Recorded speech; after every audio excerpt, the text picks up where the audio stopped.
All right, we're on holding by the Book of Leviticus Chapter 18. Again, we're on holding by the Book of Leviticus Chapter 18. We are still in verse 5.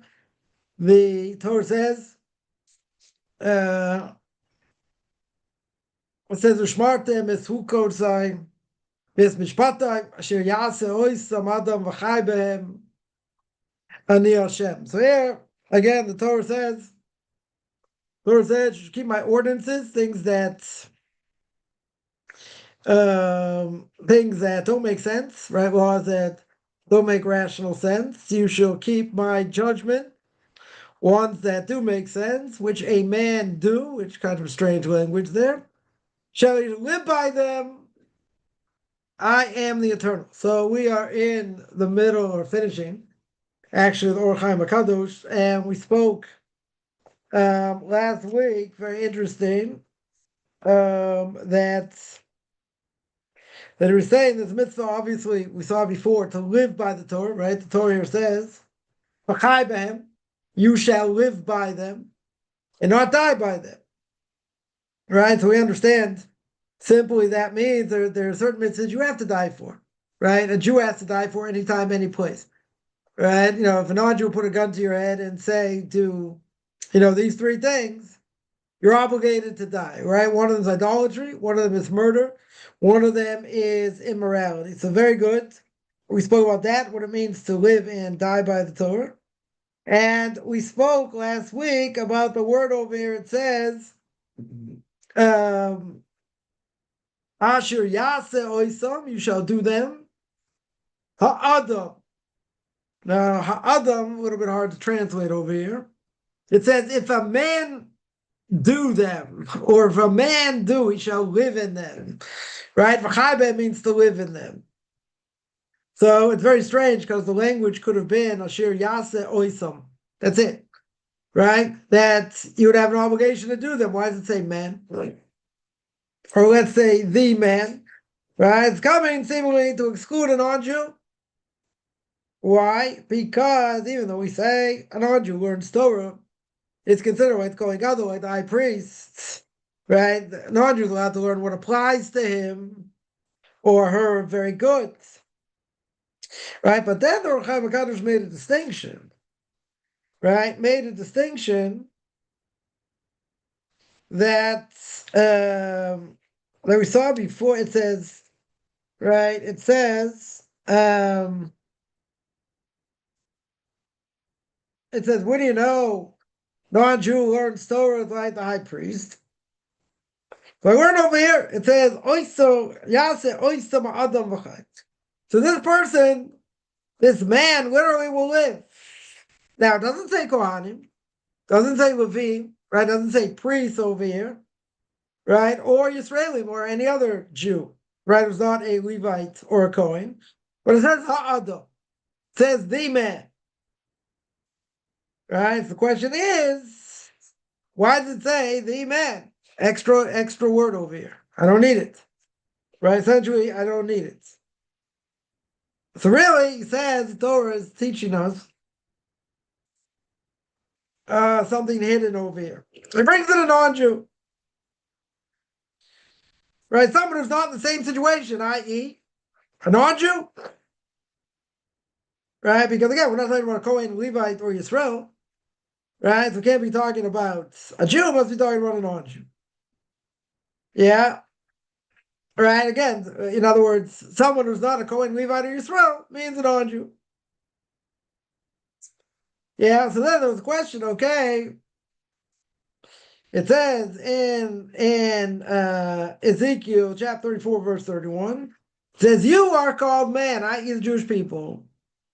You are not non-Jews. Right? Kind of a strong statement here, because the non-Jews aren't called man, right? So we spoke about that. We fleshed that out last week. It means that even a Jew who doesn't keep Torah mitzvahs, right, also wouldn't be called human. Why not? Because what happens if you don't keep Torah mitzvahs? What differentiates yourself between you and an animal? Right? Seemingly nothing. right? So non-Jews have Torah mitzvahs. They have the Noahide laws, very good. But if they don't call the Noahide laws, what's their moral compass? Where's their moral compass? So they do what the heart tells them. That's what they do. Right? Kind of like that cardiac Jew. They do what the heart tells them. Okay, but is that going to be moral? Probably not. Right? Again, we're not going to differentiate between them and a secular Jew. Secular Jew is obviously more mitzvahs than a non-Jew. Right? But a secular Jew could also be called, not called human. Okay. Yeah, so it has to do with mitzvahs. If they study Torah, what applies to them, they can have the status like the high priest. Very good. Right? And if not, the subhuman, like anyone who doesn't have any moral backbone. Also subhuman. Very good. So that we flushed out. Last week, the Orthodox Chaim here ends. We're going to finish him off today. He says, I saw, and we don't normally bring these things down, but we'll mention it anyway. Because he makes a interesting point. He says, I saw in the holy book of the Zohar, i.e. according to Kabbalah, right? We're not going to go into deep Kabbalah here at all. And he says it makes a distinction between Adam, as we saw before, i.e. man, and Ha-Adam. There's an extra hey, right? The man, so to speak. So he says, even that what I said before, this distinction is true in and of itself. Yeah, what does he say? He says that somebody who's called Adam is greater, right? It's not the same as the man. And everyone tell me, Adam means what? All mankind. Very good. Yeah, so that would seem more impressive than saying the man, right? Because that's coming to exclude somebody, seemingly. Because everybody's part of mankind. Very good. So if everyone's part of mankind, who are we talking about? So he brought down the Medrash. And the Medrash says it's coming, right? Must be talking about a non-Jew. Can't be talking about a Jew over here, right? That we saw. Very good. Right? So what do I have over here? He tells me what's the difference between Adam and Ha-Adam. He says we're adding an extra hey. Seemingly adding the letter, we don't need it. Right? We don't really need Adam either. But he says you add an extra hey. Very good. So he brings down the general rule. He says, Kol moisiv goreya. When you add on to something, what do? You take something away. Right? Or you push something aside. Right? Where's the obvious proof for that? He doesn't bring this in, but where's the obvious proof? The obvious proof is, let's go back to the book of Genesis. Yeah, what does it say in the book of Genesis? It says a lot of things there, right? But what does it say over there? One of the things it says is by the story of the snake, right? You got the story of the snake with Eve. So Eve says, the snake wants to get her to eat from the tree of knowledge. So what does Eve say? Not only you're not allowed to eat from the tree, you're not allowed to even touch it. Now, I have to remember, the snake was walking on two legs. Wasn't slithering around as we understand. If you see underneath the snake, if you hold the snake up, you see from underneath it's got a place where there should have been legs, right? Where there should have been appendages there, right? But they got cut off. Seemingly, this is what happened. This is the curse, right? That's what happened. Regardless, what did the snake do? The Medrash says pushes her into the tree. Why does the snake push her into the tree? To show she's not going to die. We still don't really know what death is anyway, but to show she's not going to die. Very good. So, but what did Eve do? Eve said, not only am I allowed not to eat from the tree, that was the command, right? God gave one command, let's remember. God gave one command, don't eat from the tree. Okay. That was it. He didn't say anything else. He said, don't eat from the tree. But she added on to that. She told the snake that not only did God say don't eat from the tree, he said don't touch it. That's when he pushes her into the tree and she doesn't die, right? So there, Rashi, other commentators say, that's where you learn Koah Moisif Gorea. When you add on to something, you're taking something away at the same time, right? That's the general rule, right? Sometimes you got to make a fence around the Torah, okay. Sometimes we have to explain what the Torah means. Okay, that's not adding to the Torah, right? That's what people say, oh, the rabbis add the Torah, they changed the Torah. Not changing the Torah, making a fence, as we say, around the Torah, making boundaries around the Torah, right? That's what they're doing. We'll give one example. The example is, the Torah says you're not allowed to kindle fire on Shabbat. Now the question is, okay, what's the definition of a fire? What about a microwave today? What about a stove? Electric? What about a gas stove? What about electricity? So the rabbis, the last generation, had to see, is lighting a fire the same as all these things? Right? In other words, or let's say better, are these things considered lighting a fire? Right? So turn on the stove top, you see the flame. Very good if it's gas. Okay. So you tell me that's similar. What about electric? But say, it's not the same. Okay. Turn on the stove top, let's say it's gas. Stick the handle on it, you burn it. Why? It's fire. Very good. You burn off your hand. God forbid. Person turns on the coil for it's electric. Turn it on for a few minutes, no big deal. It's very hot. What do? Stick your hand on it. What's going to happen? You also burn it. So seemingly, it does the same thing. Right? One's electric, one's gas. Okay. Now, people say, but electricity's not the same. Turn off a switch, on a switch, doesn't do anything. Right? But there's a current there. Nobody in their right mind is going to take off the plastic. I would tell people to do this, they won't do it. Take off the plastic to the socket, take a screwdriver, stick it straight in. No, I wouldn't do that. Why not? You're not doing anything. You get electrocuted. Why? Oh, why are you going to get electrocuted? Right? What's there? There's a source there. Right? There's a current, let's say better. There's a current there. Okay. You tell me the current doesn't do anything. I turn it on, I turn it off, no big deal. Right? So now the question is electricity exactly like a fire or not? Some hold it is, some hold it comes under a different category. Everybody agrees, though, it's forbidden.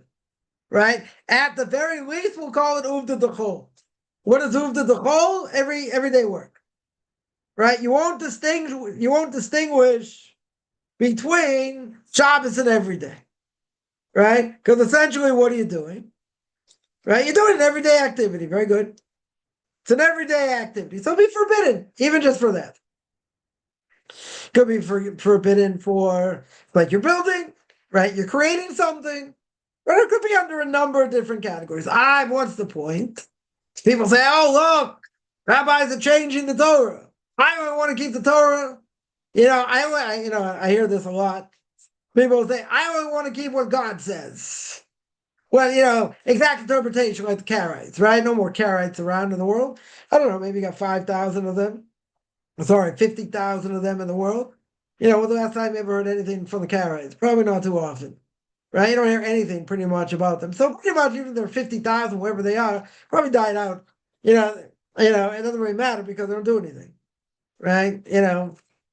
So even if you say there are 50,000, what have you done for me lately? Not very much. So it's like they don't exist. So say, but 50,000 is not a small number. Okay, very good. So what? So what if it's not a small number? You told me there are 100,000. Yeah, let's say there are 100,000. Yeah, when's the last time they did anything? Anything of significance? You don't hear about them. So even if there were 100,000, right? So to me and probably everybody else out there, it's like they don't exist. Right? It's like they're not here. Okay. Yeah, but people say, I want to do what God says. Very good. The Torah makes statements. Torah is a law book, right? The Torah makes statements. It does not explain what it means, right? The Torah says in Leviticus Chapter 23, right, we get there one day, speaks about the holidays, speaks about sitting in a sukkah for 7 days. Anyone have an idea what a sukkah looks like? Torah doesn't tell me. Does it have walls? Does it have a roof? Right? How many walls does it have? Well, Torah doesn't tell me. Torah also says you got to bring all these things in front of God. A lulav, palm fronds, your nice smelling fruits, willows, and myrtle leaves. Very good. Does it tell me how many of these things to bring? No. Doesn't tell me anything. What if they're dried out? Doesn't tell me. Right? What if their leaves are missing? Doesn't tell me. Right? Torah doesn't tell me what a nice smelling fruit is. You think it's a pomegranate, someone thinks it's a pineapple, someone thinks it's a pear or whatever. They're not going to think it's a lemon on steroids, right? You're esrog. But it says, bring this group in front of me. God says, where? Doesn't say. Right? And what happens if you got the right thing? Or you missed, you didn't bring one of them. Or you brought the wrong thing, let's say. Right? None of these things are explained. Right? Now, the Karaites will say, well, we have our own interpretation. Very good. Right? They also have tefillin. Right? Tefillin, is mentioned, in the Torah. The Torah says, you should make totafot bein einecha. What are totafot? Totafot's not even a Hebrew word, Rashi says. It's an African word. It takes two words together. One means four. Right? Tot means four in some African language. What's four talking about? 4 compartments put in the parchment. Right? Put in the parchment of different verses in the Torah. Mostly about coming out of Egypt. Okay. But the Karaites also have. They also have tefillin. But how would you know what that is? There are millions of laws of tefillin. Phylacteries, whatever you want to call them. So how in the world do you know what totafot are? I mean, they translate it, I don't know. Yeah, I don't know what this means. They say, be frontlets between your eyes. What's a frontlet? In any language. Doesn't have to be in English. It could be in French, Portuguese, whatever. But what are frontlets? We have definitions. Oh, the rabbis made all these laws. Do you have any idea what frontlets are? Do you have any idea what a nice smelling fruit is? But if you, in the laws of Shabbos, let's be more specific. If you get it wrong, death penalty.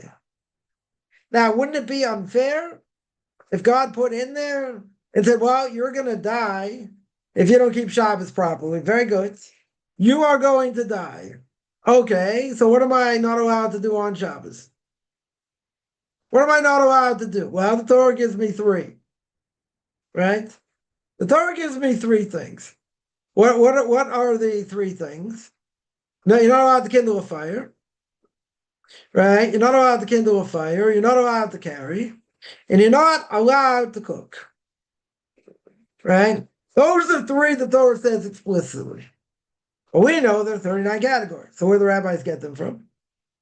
Because there are 2 verses juxtaposed. Right? We learn what we call smuchim. We learn from verses one next to another. Right? So building of the tabernacle, there are chapters in the book of Exodus about what that means. Building it. All the loops, the claps, the boards, all these things. And then seemingly out of nowhere, what does it say? You got to keep Shabbos. So Rashi on the spot says, Ma Kesher. What's the connection? We already know to keep Shabbos. Torah's already told me a number of times to keep Shabbos. So why is it here? Out of order. Right? In Exodus chapter 37, I think. The beginning of Parshas Vayakhel. So what's it telling me? I got to keep Shabbos. Right? So what does Rashi say? So Rashi says anything done in the tabernacle, anything done in the Mishkan, it's going to be forbidden on Shabbos. Anything done that was done like in the Mishkan. Okay, but we have a lot of offshoots. So the rabbis made a boundary. They said if What's the offshoot of this or offshoot of that category? Because anything similar, they said, is going to be forbidden. Why? Why? Because they don't want you to come to a worse prohibition. They don't want you to come to a Torah prohibition. Very good. Yeah, so does that sound like it's changing? People make the claim. What does it mean to change the Torah? Right? Let's make very clear before we go further. What does it mean to change the Torah? Changing the Torah means I have a fifth compartment in my tefillin. Changing Torah means I have extra tzitzis. I have an extra string of tzitzis. That's either adding or subtracting, right, to the Torah. Making a boundary, again, people will say this, but it doesn't make any sense. Making a boundary around the Torah does not mean I'm changing it. Right? If the Torah says you're not allowed to kindle a fire on the Sabbath, very good. So what does that mean? That means if I light a match, what if I have a pre-existing flame? What if I have a pre-existing flame? Can I light a candle from it? It's on all of Shabbos. Is that a problem? Doesn't tell me. Right? How hot does it have to be?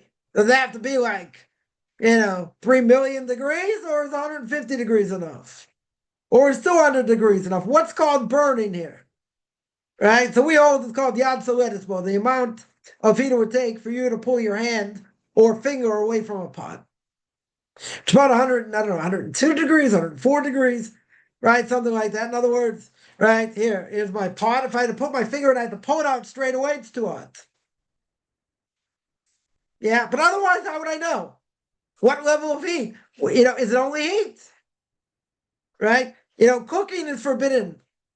Cooking is forbidden in general on Shabbos. What if I heated, let's say a metal rod, piece of metal, I flattened it out, I heat it up, it's piping hot, burning hot. Yeah, I put a pot on top of it, and it cooks whatever's inside it. Is that a transgression or not? What's someone obviously going to say? Right? It's cooking. Right? That's what they're going to say. It's already cooking.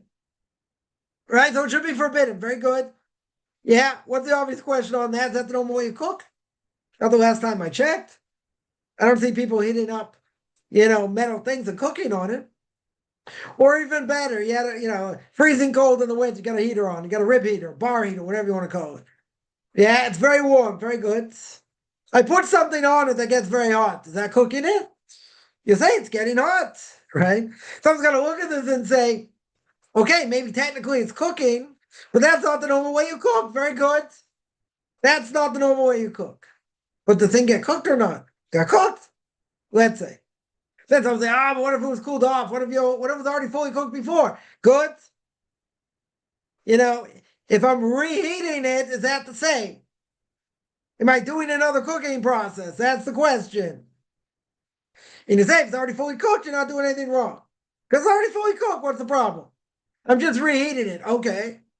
Is there a difference between a liquid and a solid? You'll say a liquid, a solid that's already cooked, very good.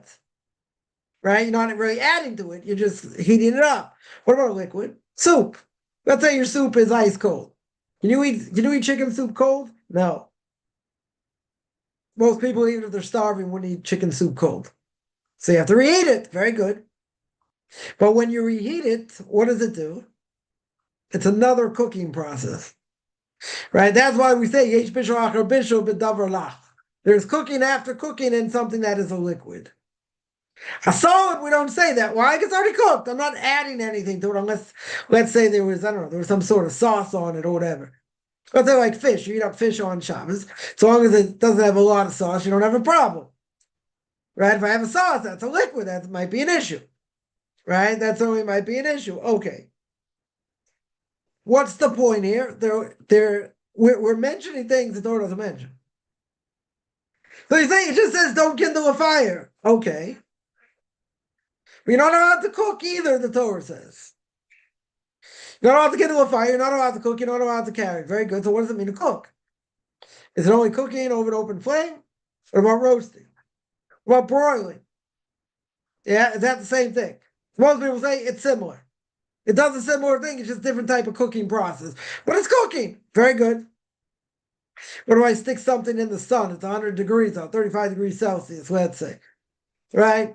I take an egg, put it on the sidewalk, and it fries it. Now, you're probably not going to eat it, right? But it fries it. Is it forbidden? You're going to say, the sun did it. I don't have anything to do with it. So the difference if I put it in a pan or whether I put it in something else. But anyway, that's not the point. You'll say, the sun did it. Very good. Maybe a person will forget to heat something up in the sun. And, they'll say, oh, since it's permissible to heat something up in the sun, that's not really forbidden. So what I'll do is I'll heat something on the stove. And they won't make the connection. And then they'll transgress cooking. You say, fine, you're adding to all these things. I'm asking questions. Does this apply according to what the Torah says or not? Right? And what's the simple answer here? Right? The simple answer is that you wouldn't know. You would not know what's permissible, what's not permissible. But at the same time, it goes one step further. Why? Because over here, what does the Torah say by Shabbos? The Torah says that if you get it wrong, if you transgress, death penalty. You will get the death penalty. Now, if the Torah doesn't spell out exactly what's forbidden, right? We see by the Makoshes, right? In the book of Numbers, the Makoshes was actually with Selofchad. It's known as Selofchad. That's why the Gemara says Selofchad's daughters said, if our father died in the desert, why should we lose out an inheritance? Why should only go, what happens if you don't have sons? They can't, so what? They can't inherit? So go to Moshe Rabbeinu. It's a good question. Moshe asks God. God says, no, there are no sons. To go through the whole laws of inheritance. A daughter's going to inherit. Okay, even without going into that. Why did I mention Selofchad? Because Gemara says he was killed for picking up sticks. Muksa, things that have no purpose for me. Right? I'm not going to use these sticks for anything. They have no purpose for me unless, let's say you wanted to use, I don't know, a stick to hold open your door. Let's say the door came off the hinge. Yeah. So you can't fix it, so you put a stick in order to open and close it. Okay. But before Shabbat, you designated that stick to do that. Very good. Otherwise, am I allowed to use a stick? No. Right? I shouldn't be allowed to use a stick. But in either case, right? In either case over here, what did Tzlofchad do? He wanted to show how important the laws of Shabbos is, that you can even get death penalty, even in the deserts. Because really, when they're going to start observing Shabbos in the land, very good. But he wanted to show that what? That Shabbos is so stringent, even if we're not going to, keep some of it or most of it, in the desert, he wanted to show them you get death penalty, right? So you say, how can you do that? Suicide, right? Seemingly, it's suicide. Right? So some bring down, not necessarily suicide, we call it an avera l'shma. He did a sin for the sake of heaven. Now, a sin for the sake of heaven doesn't necessarily mean you're going to get death penalty here. This, you got death penalty. Right? Showing the severity of the laws of Shabbos. Now, that being the case, we'll go back to the original question. If that is the case, and a person, God forbid, would be liable for the death penalty, then it has to be spelled out what you're liable for. Right? In other words, there have to be sources that are going to tell you when that applies or not. And under what categories. Because God logically cannot punish a person if they don't know the information. Doesn't mean they couldn't get the information. Right? So here, ignorance isn't totally bliss. Either person couldn't get the information because they didn't want to get the information. Okay. But we do hold that a Jew who desecrates Shabbos in public, death penalty. Right? Not only death penalty, even if they don't know what they're doing, there are ramifications. Right? You can't answer amen to their blessing. You can't call them to the Torah, let's say. Yeah. In certain things, they have the status of a non-Jew. Doesn't mean they can't repent. Okay, but it's a technical thing.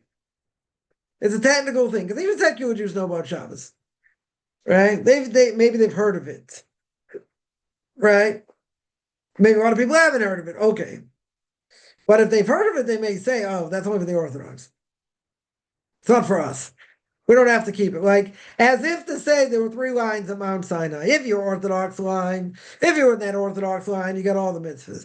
If you're in the conservative line, you got a few mitzvahs. If you're the Reform line, too bad, you didn't get very much. That's not what the Torah says. Not at all. Right? Certainly not at all. The Torah makes very clear. Jew has to keep the mitzvahs, period. Right? A non-Jew has to keep the mitzvahs would apply to them. Well, we got a lot more mitzvahs to keep Jews. Jews do. Okay. So when you deny certain things, right, there's a certain status, right? I give an example here by Shabbos. What do we do Friday night? Friday night, we say, beginning of the second chapter of Genesis, of the book of Genesis. Right? We say, God stopped creating. God finished creation. Right? Now, when you say that, you stand. Why do you stand? Because that's how you give testimony. Right? A person comes into court, they give testimony standing up, unless for some reason they can't stand. Right? Normally you do it standing up. That means it's important. Very good. If it's important and you don't do this, right? Or even if you do it, but you don't believe in it, I don't know why you would do it if you don't believe in it, right? But at the end of the day, you're denying God created the world. Because right now you are mentioning that God finished creating. Right? What does that mean? He stopped creating, literally. He brought rest to the world, so to speak. Otherwise, man would burn out. Very good. Now, even if that's the case, right? Even if that's the case, you are giving testimony God's in charge. And if you don't do that, so you deny God, essentially, which is pretty bad. Right? One of the worst transgressions a person can do. Right? It's desecrate Shabbos, certainly in public, right? Certainly for a Jew. Doesn't apply to a non-Jew. Okay. Now, someone made the argument and said, but you see, by Genesis chapter 2, God created Shabbos, very good, and he created it for all mankind. So non-Jews can keep Shabbos. Now, if you look at the words there, it just says God created it. It doesn't say we gave it to. Right? We can be very specific here. God stopped creating, right, etc. That's all it says. And he sanctified the 7th day. The Torah does not state at this point, God gave everybody in the world the ability to keep Shabbos. That's not what it says. What does it say? It says God created Shabbos. Very good. To say we gave it to? Did he say he was obligated in it? No. Comes after the giving of the Torah. After giving the Torah Mount Sinai, what is one of the 10 commandments? God spoke to 600,000 Jews, men, not including women and children, about 3 million people. And what's one of the 10 commandments? Besides, don't do idolatry, right? I'm the Lord your God, right? Because I took you out of Egypt. That's belief in God. Don't do idolatry. Don't make graven images. Very good. And then what does it say? Keep Shabbos. It says keep Shabbos. Now, who's God talking to? According to everybody. Who is God talking to? He's not talking to the nations. That's very clear he's not talking to the nation. Because the Torah makes very clear God's talking to Jewish people. And at that point, Jewish people heard what God said. They died, came back to life. God did, said the second command, they died, came back to life. Right? Some say that they heard all the 10 commandments and that happened. Others say they heard the first 2. And then he told Moshe Rabbeinu, listen, we can't handle this experience. You tell us what God said and we'll keep whatever he says. Right? But elsewhere, the Torah makes very clear. Even if you want to say, that's not a proof. Yeah, the Torah makes very clear that Shabbos is a sign between me and the Jewish people, God says. So even if you want to say the 10 Commandments doesn't say that explicitly, I mean, it's pretty obvious. That's who God's speaking to. Right? Okay, in this case, the Torah and the prophets say there are 3 things that God distinguishes the Jewish people by, right, from the nations. One of them is Shabbos.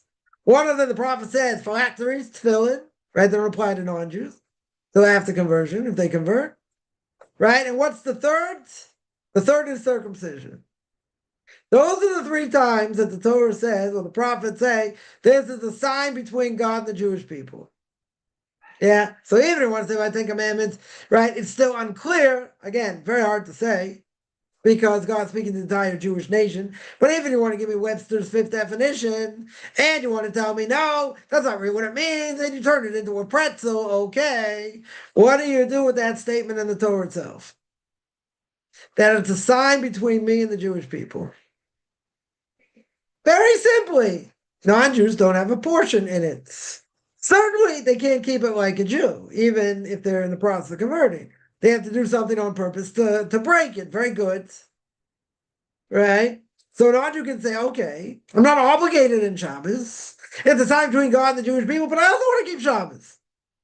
I also want to participate. Okay. Participate, you're allowed to do. Right? Making blessings, doing other things like Jews would do, that would be forbidden. Because that doesn't apply to you. Right? And I've heard people say, well, the Gemara says very clearly that in Avodah Zarah 2b to 3a, that the Gemara there says that God went to all the nations, asking them if they wanted the Torah. Right? God goes to the Christians, right? God goes to Esav. So Esav, you want the Torah? This is what's written in it. It says, don't kill. Right? You're not allowed to kill.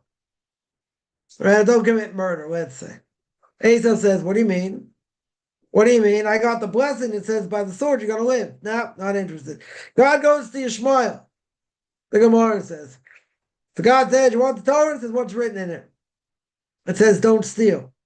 It says, don't steal. What do you mean? I got sticky fingers. Right? It says, my hand is the hand of everyone. If you see what it says by Ishmael. And everyone's hand is in me. So I got sticky fingers. In general, I'm a thief. No, not interested. God goes according to all the other nations. Ask them, what you want the Torah? They ask what's written in it, they all reject it. Except one nation. God comes to Jewish people. God said, you want the Torah? They said, sure. They said, you want to know what's written in it? They said, no, we don't care. We're going to keep whatever it says. They said, Naaseh v'nishma. We're going to do, and then we'll hear what it says. Right? Now, that being said, everyone had a choice. Everyone was given a choice. The other nations didn't want it. So if they didn't want it now, after giving Torah Mount Sinai, you want to be part of it now, so you have to go through conversion. Up until that point, you still had a chance to join. Right? Right? The Ramchal says up until the generation of the dispersion, i.e. by Migdal Bavel, right? By the Tower of Babel, right? Let's say. Up until that point, non-Jews could join. But the Ramchal says in Derech Hashem, God had mercy. Even up until the time of giving the Torah, they could have joined. Someone told me, they said, listen, I can't imagine God wants me to desecrate Shabbos, because had I been there, had I been in my great-great-great-great-great-great-great-grandparents' generation, great-great-great, whatever, I never would have rejected the Torah. I said, that's beautiful, but it doesn't matter. Nobody cares what you would have done or what you wouldn't have done. At the end of the day, your great-great-great-great-great-great-grandparents reject the Torah. That's it. You want to go through conversion. You have to do something on purpose to break it. Right? So then they come back and say, but I can't imagine God wants me to do that. Why would God want me to desecrate what he says? I said, first of all, you don't have a portion. You don't have a portion in Shabbos. Right? Exodus chapter 20 makes very clear. Very clear. God gave Shabbos to the Jewish people. You want to give me Webster's fifth definition? That's not really what it means. Okay, what does it mean? It's a sign between God and the Jewish people. They don't like that argument either, right? So they said, I can't believe, God would want me to do this, blah, blah, blah. So finally I said, okay. I said, let's be real blunt. If you keep Shabbos like a Jew, where it doesn't belong to you, everybody agrees it doesn't belong to you, right? You now say, I want to take this on, okay. You get death penalty. Death penalty. Right? Why is it so severe? So what's one simple answer? First of all, you can't look like a Jew and act like a Jew when you're not a Jew. Now, that doesn't mean a person in the process of conversion, can't start keeping Shabbos or keeping kosher or whatever. Obviously, on holidays and festivals and Shabbos, You got to do something to break it because you can't do it like a Jew. But it's a very, very severe prohibition for a non-Jew. Right? Some super, non-Jews would say, wink, wink. Yeah, they say we can't keep it, but no, you can't. It doesn't belong to you. Right? And if you're not going to convert, why do it? So, okay, there are certain things you can tap into. Right? I gave a course a number of years ago for Noahide. We spoke this out, what applied, what they were allowed to do. Right? But some people take it way too far. Some non-Jews will say, I'm not going to use electricity on Shabbos. Right? Somebody will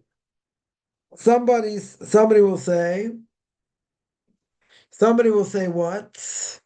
They'll say that, I'm not going to write on Shabbos.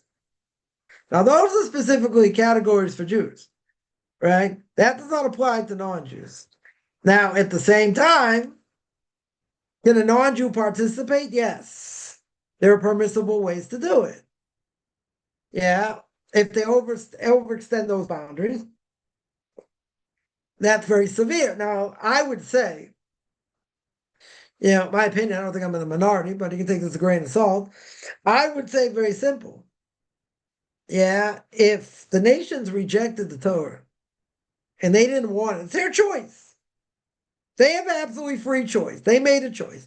None of the nations wanted the Torah. Okay, if none of the nations wanted the Torah and they rejected it, and everyone agrees God gave the Torah to the Jewish people, no one disagrees with that. Whether we're chosen or not right now, it's okay. That, according to some, is up to debate. We don't hold it as a debate over here. But even without all that, what can I claim? I can make a very simple claim, right? And that is, once Torah was rejected, yeah, in my language, it's the ultimate chutzpah. Now someone's coming and saying, I have a right to participate. Why do you have a right to participate? Why do you have a right in general that I want to, I forget participate. I want to keep it like a Jew. Why does someone have the right to do that? They could say, I would have rejected it had I been there, blah, blah, blah. That doesn't matter. But the fact is, Torah got rejected. Right? Since Torah got rejected, what gives someone the right to say, I'm not rejecting it? I want a piece of it. It's too late. They rejected it. Okay. You want to be a part of it, certain things you can do, certain things you can't do. If you want to convert, different issue. Right? And rabbis will ask, okay, if you're not going to convert, why bother? Why would you do this? Now people say, I want to feel spiritual. They're not going to say I want to do what a Jew does. But they also want to participate. Right? They also want to have this spiritual thing that Jews have on Shabbos, the ones that keep Shabbos. Yeah. But isn't it true? It doesn't belong to them? Right? And then someone will say, I did one of my Parsha videos, which I'm redoing now, or restructuring them in different ways. People say that the Torah says it's one Torah for all. Right? Now, what would that seemingly mean? Seemingly, someone's going to say wrongly, but they will say the Torah applies to me also. I can keep whatever I want. Because it's one Torah for all. You could say that, but that's not what it says. Because the Torah there is very specific. Right? What's the Torah talking about there? It's talking about the Korban Pesach. It's talking about the Paschal offering. Obviously, non-Jews don't have a portion of the Paschal offering. Right? Right? So the commentaries explain what it means, one Torah for all. Right? But it can't mean what people think it means. What's the reason? Because if it was one Torah for all, then everyone would be Jewish. There wouldn't be a purpose to be non-Jew. Right? One Torah for all would mean we all have to keep it. One for all, every man for himself. Right? We all have to keep it. That's what the Torah says. Right? Because the Torah says many things that only apply to the Jewish people. Right? By the Be'er Shem HaMoshe, more God spoke to the Jewish people saying, Daber B'nai Israel, speak to the Jewish people and say this. God spoke to Aaron and Moshe saying, speak to the Jewish people or tell them this or that. You're not speaking to the non-Jews. It's very clear, no offense to any non-Jews listening. You're not speaking to them. Right? Torah makes very clear we're speaking to. So now all of a sudden, a non-Jew, 1,000 years later, says, I can participate, right? Because it says everyone can participate. Very good, but what's that talking about? It can't mean what you think it means. Because as we said before, there are certain things that are signed between God and the Jewish people. That says explicitly. So how can a non-Jew say, applies to me?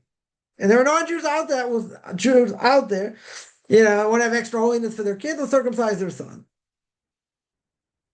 But that doesn't apply to them. Now, maybe some people do it only because, every 3-4 years or 5 years, there's a disagreement among doctors whether, if you take off the foreskin, is it good against cancer? It's not good against cancer, right? There's one piece of the body that everyone agrees, right? The whole mitzvah is to take it off, right? By a Jew, right? Now again, a non-Jew say, I want extra holiness. Doesn't apply. Totally doesn't apply. I'll take it one step further. It says you got to be part of the Jewish people to do circumcision. It can't be done by a non-Jew, right? They're not in the parsha, right? Doesn't apply to them. So the whole question by women, what about, can a woman do circumcision?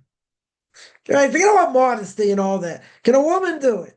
Is there a forbidden thing to do it? What's the proof it's permissible? You see, by Sipporah, Moshe Rabbeinu's wife, what happens? Seemingly, Moshe's dilly-dallying at the inn. He's not circumcising his son straight away. And Sipporah sees 2 angels swallow him up, about to kill him. The Gemara says, very hard to understand this whole story. Yeah, if he's supposed to go save the Jewish people, why is he about to die? Yeah, Sipporah understood what happened, took a flint rock, took off the foreskin. Right? The Gemara asks, it doesn't apply to her. Certainly doesn't apply to her. Right? She doesn't have that organ, so it doesn't apply. Very good. So how could she have done it? Yeah, how in the world could she have done it? What's the Gemara answer? She started, Moshe Rabbeinu finished it. But she didn't do the whole thing. Had she done the whole thing, there's a question. There's a question if it's good or not. By non-Jew, everyone agrees it's no good. Yeah, by a woman, it could be. If she did it, we hold it's okay. Yeah, but there's a very specific question there. It doesn't apply. Right? Forget about, if she would be transgender and now she has that organ, but she's a woman. Essentially, she's a woman, no matter, right? Without, keep this clean, without changing any organs, she's a woman, even if she changed organs. Let's say, took one out, put one in, whatever. She's a woman, right? It's a woman. It's a woman. Doesn't matter what you took out, it's a woman. Right? That doesn't change. You put the male organ there, okay. Does that change anything? Does that make her a man? No. Does not make her a man. Doesn't matter, she does things for hormones and other things, and she'll grow facial hair now and whatever. It doesn't matter. She's not a woman. Sorry, she's not a man. Right? She's a woman and vice versa. There's a story someone told me. A guy dressed up as a woman, or I guess identifies as a woman, I don't know, whatever. It's at the Western Wall. So, have to go through security. So there are 2 ways to go. Either you go, to the right, you go to where the women are, or you go to the left, you go to where the men are. So, right? So this guy, he's a guy, regardless of how he's dressed, starts walking to the women's side. So there was a Moroccan security guard there. Don't pull any shtick. There's, no games.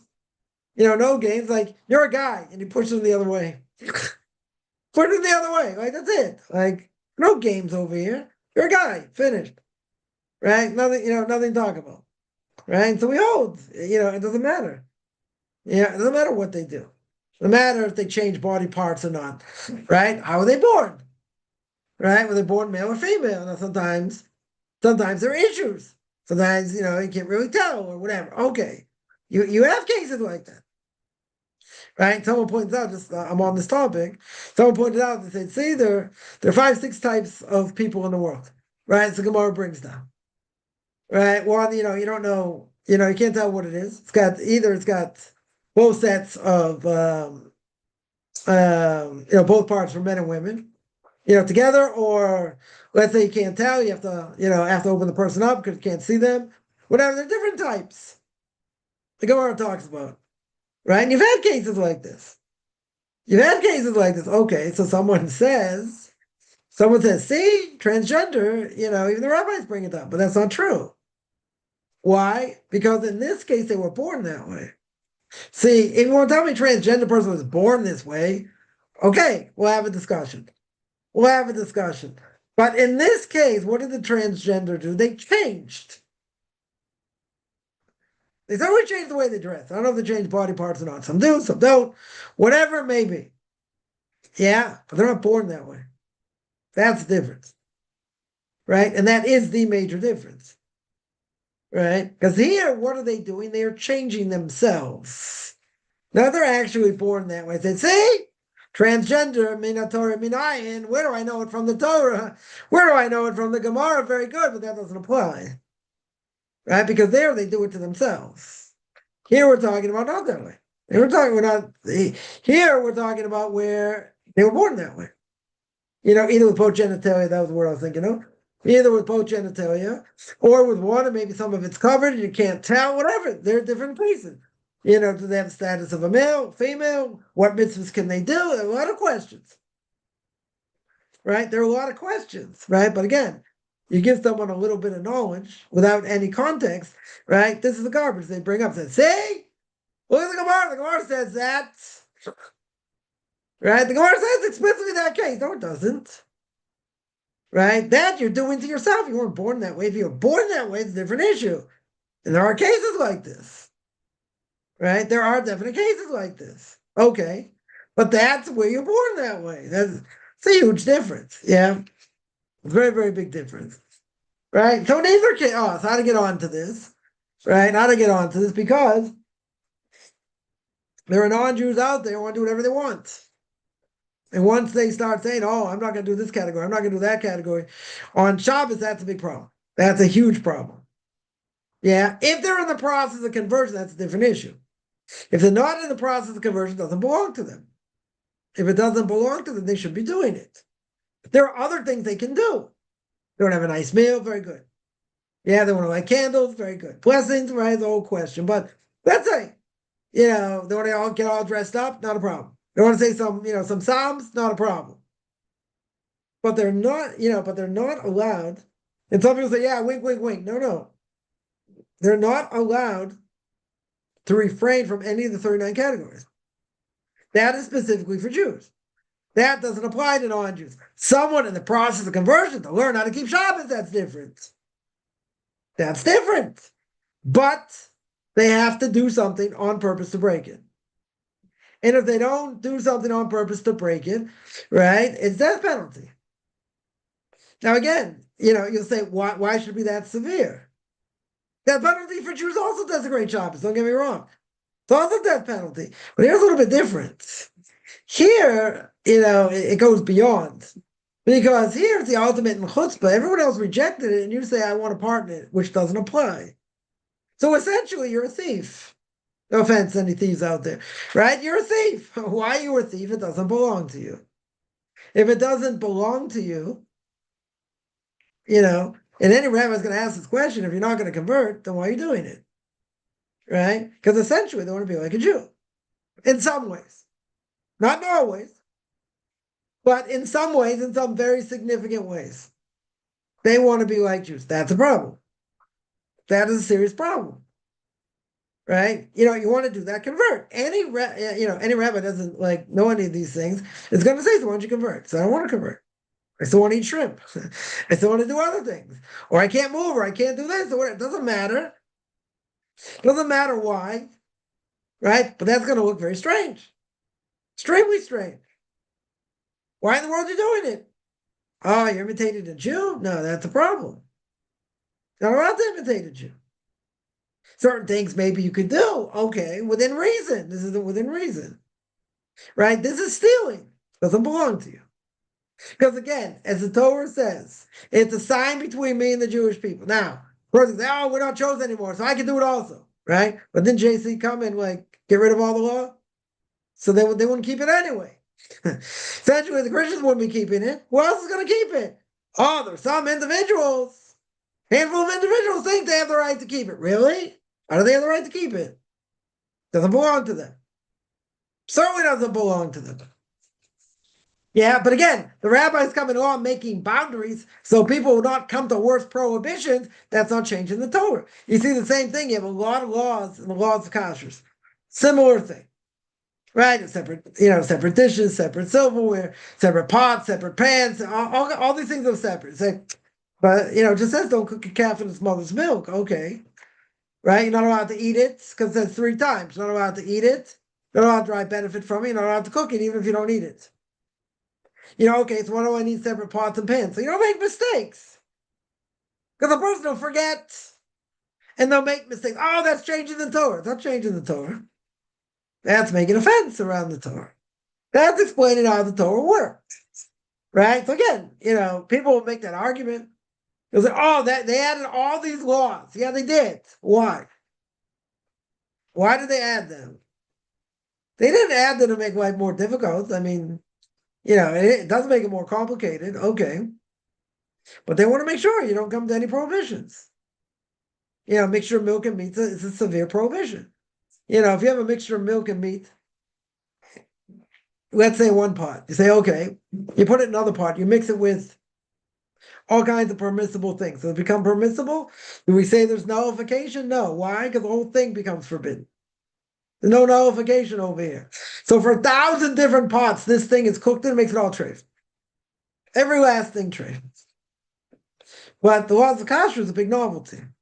Why? Because the laws of kashrus, it says, right, we know that if I have permissible meat, kosher meat, and I have permissible cheese, and I have kosher cheese, right? Let's say, if I put kosher meats, both are permissible, yeah?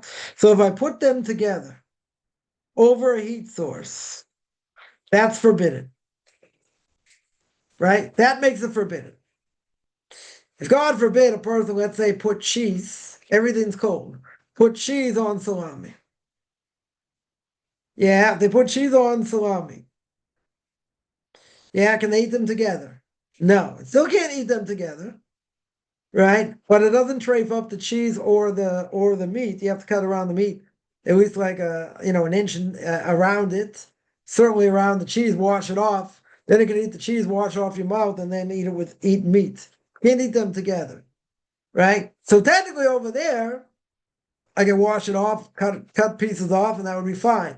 Why? Because I don't have a mixture of heat. Once I have a mixture of heat, it becomes forbidden. But anyway, why is this a novelty? Very simple. If I have kosher meat and kosher cheese, if I put them together, why should it be forbidden?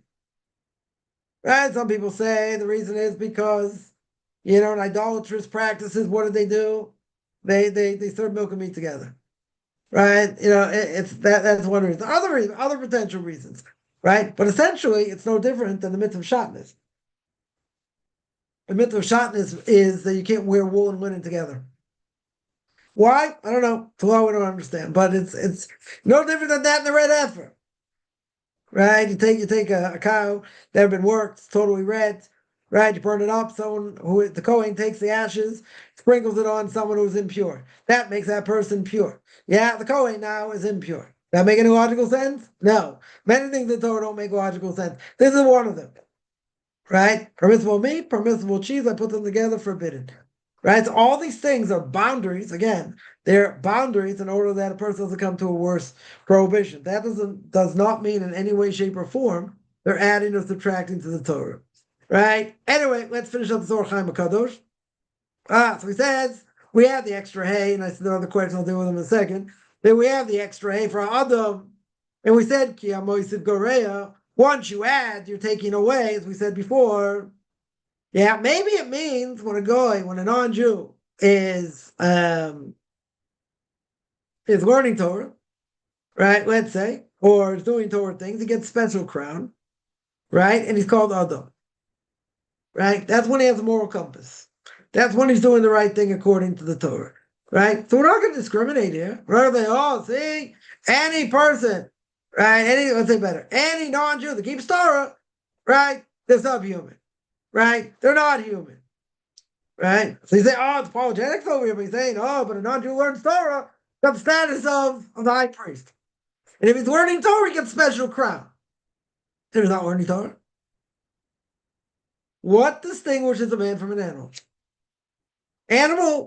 Animals are programmed DNA. That's what animals are. They are programmed, right? They can't do anything on their own. They can decide they want to eat, they don't want to eat. Very good, right? That does not mean in any way, shape, or form they have free will. A human has free will. Very good. A person can choose to do things, not do things, whatever they want. Yeah. But what if they don't hold according to Torah mitzvahs? So what gets them to do anything? Their hearts. Right? Their heart gets them to do things, for better, for worse. They don't have a moral compass. Some things you are more moral on, some things less, whatever. But you don't have a moral compass. You do not have a rudder that is guiding your life. So if a non-Jew doesn't have Torah mitzvahs, what is it? What is he or her? They go according to what the heart tells them, right? So they have free choice. No one says they don't have free choice. But you say they're very intelligent and they live and they lead productive lives. Okay. But what is compelling them to do anything? What in the moral realm is compelling them to do anything? Nothing. Maybe they feel like doing it. Maybe they don't feel like doing it. Right? Jews no different here. Right? If you don't have a moral compass, is a Jew any better than a non-Jew? No. And if a Jew thinks they're better than a non-Jew and they're not religious, right? Again, it's not a question of being better. It's a question of more obligation. But there are Jews that have a chip on the shoulder. They say, we're going to hang out with Jews. Okay. But you do the same thing as non-Jews. So what makes you any different? Nothing makes you any different. The way you dress doesn't make you different. What you eat doesn't make you different. Oh, you keep some of the holidays. Makes you a little bit different. Maybe. If you do it inconspicuously, no one sees you. Right? Let's say. You're not wearing it on your sleeve out there. Okay. Certainly not. Yeah, so what makes you any different? The only thing that makes us different than non-Jews are mitzvahs. And we have a lot more mitzvahs to do. Doesn't say better, right? That's a mistake also. People say, oh, see, you think you're better. Torah says you're a nation of priests, right? You're God's chosen nation. Yeah, we are, because we chose God, God chose us. Okay. Anyone want to take on the same obligations I have to do every day? You want to convert. You don't want to? Fine. Right? That's our obligation. We have no choice. We have a choice. We can decide not to keep it, right? And there's going to be payback. Certainly going to be payback for that. Okay. Right? Well, again, what's keeping a non-Jew in the straight and narrow path in general? What is going to keep them on the straight and narrow path? What's going to keep a Jew on the straight and narrow path? If a Jew goes to universities, eats their food, goes to their, stadiums, worships the body like they do, what differentiates them? If they eat a little bit of gefilte fish, what differentiates them? There's no difference. Right? It's not a question of being better, it's obligation. I hear from non-Jews a lot, people will say, it's such a, it's not a small thing to become a Jew. It's a huge responsibility. So I always say, I wish Jews thought that.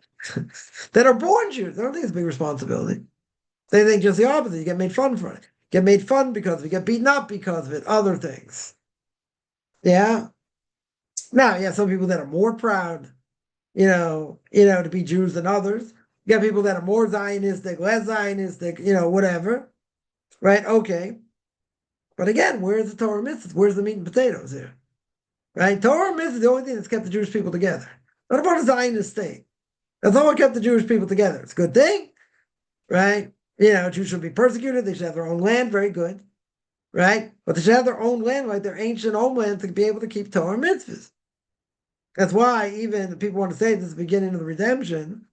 Yeah, which could be in theory, right? Are we living according to Jewish law in Israel? No.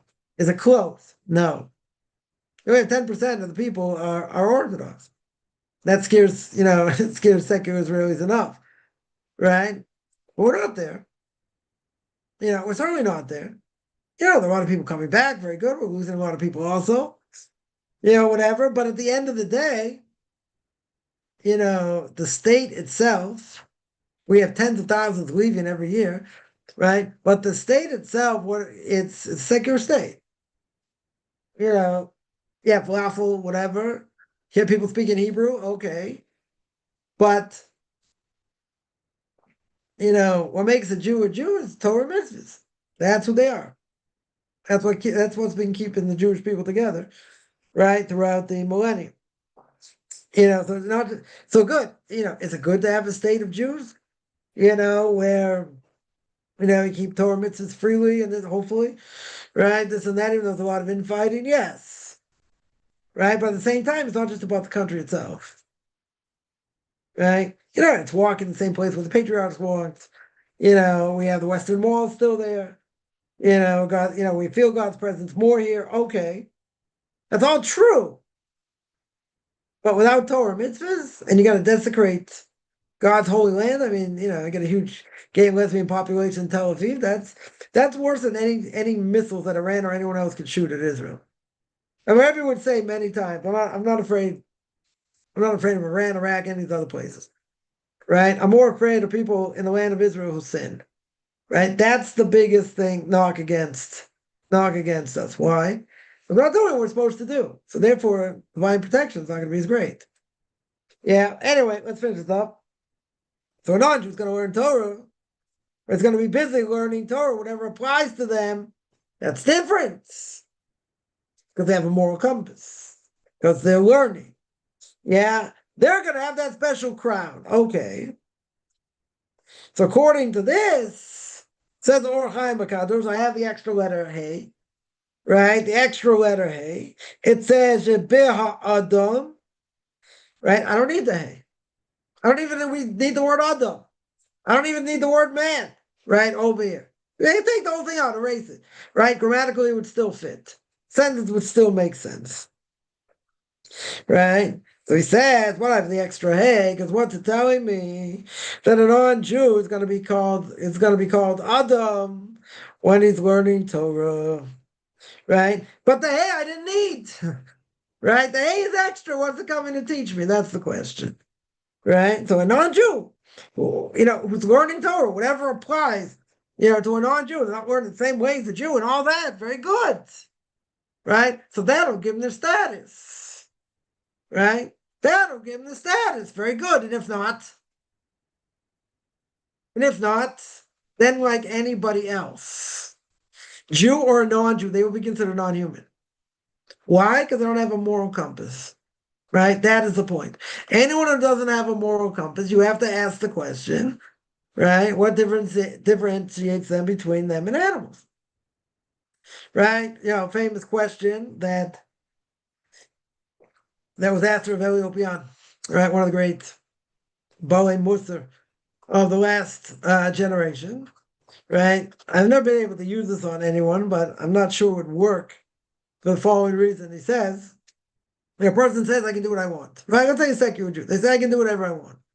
Right? So you can say, well, an animal also can do whatever they want. See, the reason I don't think the argument's going to go is, oh, what do you think I'm an animal? Right? They won't even hear what you say after this. But it's still a good line, though. Right? So if an animal can do whatever they want, right? It doesn't mean they have free will. They're doing it by instinct. Okay. But if a animal can do whatever it wants, what differentiates between a man and an animal? That's the question, right? Comes along Rabbi Opian and he says the following. He says the difference is a human being has the ability to go against his base desire. That's what a human being has the ability to do. Animals can't do that. Animals are programmed DNA. So because they're programmed, they react in different ways according to instinct. We make decisions, good decisions, bad decisions. But we're the only one. I mean, it's a very, very powerful idea. Spoke about this, a number of times, especially in my BJQ podcast, right? We spoke about greatness of man. Mention it there. Yeah, that a person has the ability, is the only being in the world that has the ability, not plants, not animals, not stars, not wind, fire, any of these things, can go against whatever its nature is. Man has that ability. Now, no one says it's easy. No one is going to say going against your nature is easy. Well, we're the only ones that can do it. Animals can't do it. Right? No other thing in the world can do that. Dirt can't do it. Plants, flowers, food can't do it. Nothing can do it. The only being that can do it is us. We have that ability. It's a huge thing. Now, some people will say, I can't go against my base desires. They're my base desires. What do you want? You expect me to go against, what I've been doing for years, right? Or someone will say, if you put food in front of me, I will eat it. What does that show? No self-discipline. And they admit they don't have self-discipline. You say, okay, right? They don't have self-discipline. So what are they saying? I'm out of control. There are things I can't control. Or I don't want to control. Right? And what does that do? It means the person is a slave to the body. Or let's say better, they are slaves. They are a slave to their stomach. Put it in front of me, I'll eat it. Okay. Right? 30%, of all Americans are obese. So where's the discipline? You say people don't want to exercise. You can always advertise this for food. Food's a big thing, not a small thing. Right? The multi-billion-dollar industry. Trillion-dollar industry. Yeah, not an easy industry to make money from, but it's a very, very strong industry. Okay, because people have to eat. Now people get carried away. So they'll say, oh, you keep these antiquated laws, blah, blah, blah. Right? The things that, done in the 1500s, this and that. Well, what would you rather be? Trying to understand, what our purpose in life is? Or being a slave to your stomach? I'm not a slave to my stomach. Of course you are. Because there are people who talk about lunch before they finish breakfast. And speaking about dinner before they finish lunch. Food can be idolatry, right? I spoke about that last week. My podcast spoke about the last few weeks. Yeah, it can certainly be idolatry. Not something you're bowing down to, but it affects you. It affects you in a major way. Major, major way. And it's understandable. It's understandable why it would be, because we do it all the time. Because we're hungry. Right? If you don't eat, you'll starve and you won't function. It's an integral part of life. Okay. So here, you have to know how to control it. You can't let it control you, right? It says in Leviticus Chapter 19, right? At the beginning of Chapter 19, we'll get there one day, I don't know when. But it says over there, be holy because God is holy. Right? So the Ramban there says you're allowed to eat and drink, doesn't mean you should be a glutton. Doesn't mean you should be an alcoholic. Say you're allowed to eat, okay. Who said you're supposed to be 50 pounds overweight? No, I don't like to exercise, this, that. I like to eat, okay. There are people who like to eat, very good. Well, guess what? It could kill you also if you're not careful. Well, think about it. It plays a major role in our lives. Right? Now we need discipline. What to eat, when to eat it, all these things. Someone's told me, one of my kids much younger, and they don't wait a certain amount of time between meat and milk. Yeah, maybe it was 1 hour, 2 hours, depending on the age or whatever. The person said, oh, that's cruel. That is cruel. I said, well, why is that cruel? You're denying your child. What am I denying them? You say they should be able to eat what they want. Well, they're kashrus law. Right? So you're teaching them from a young age, they can't just eat what they want. You got blessings to make, you have time to wait. I mean, there are a lot of things. There are a lot of things over here. Right? The person, oh, but that's cruel. That's cruel. You're withholding from them food. Not withholding food. There are other things they could eat. They don't, they specifically want this thing that has milk in it, like milk chocolate. I have to tell my kids all the time, so we're gonna eat bittersweet chocolate. Like, we don't like it. We don't like bittersweet chocolate. Okay. That's what people have what they call flagophobia. They don't want to eat meat for that reason. Or they don't want to wait 6 hours. People have breadophobia. What's breadophobia? They don't want to bench. They want to say graze after meal as long as after blessing. Yeah. Okay, you're denying that child. No, I'm educating that child. Telling them you can't always do what you want. Can't always get what you want. So they need something else. That's cruel. Some people say that's cruel. You're denying them. So we say just the opposite. We're training them. Right? We're training them. We're disciplining them. So then they don't come to this transgression. Right? They'll say that's cruel and that's mean. You shouldn't do that. It's like you're taking things that your child needs. I don't know about that. They'll deal with it. They'll get over it. They'll get over it. They'll have something else. You'll distract them, whatever.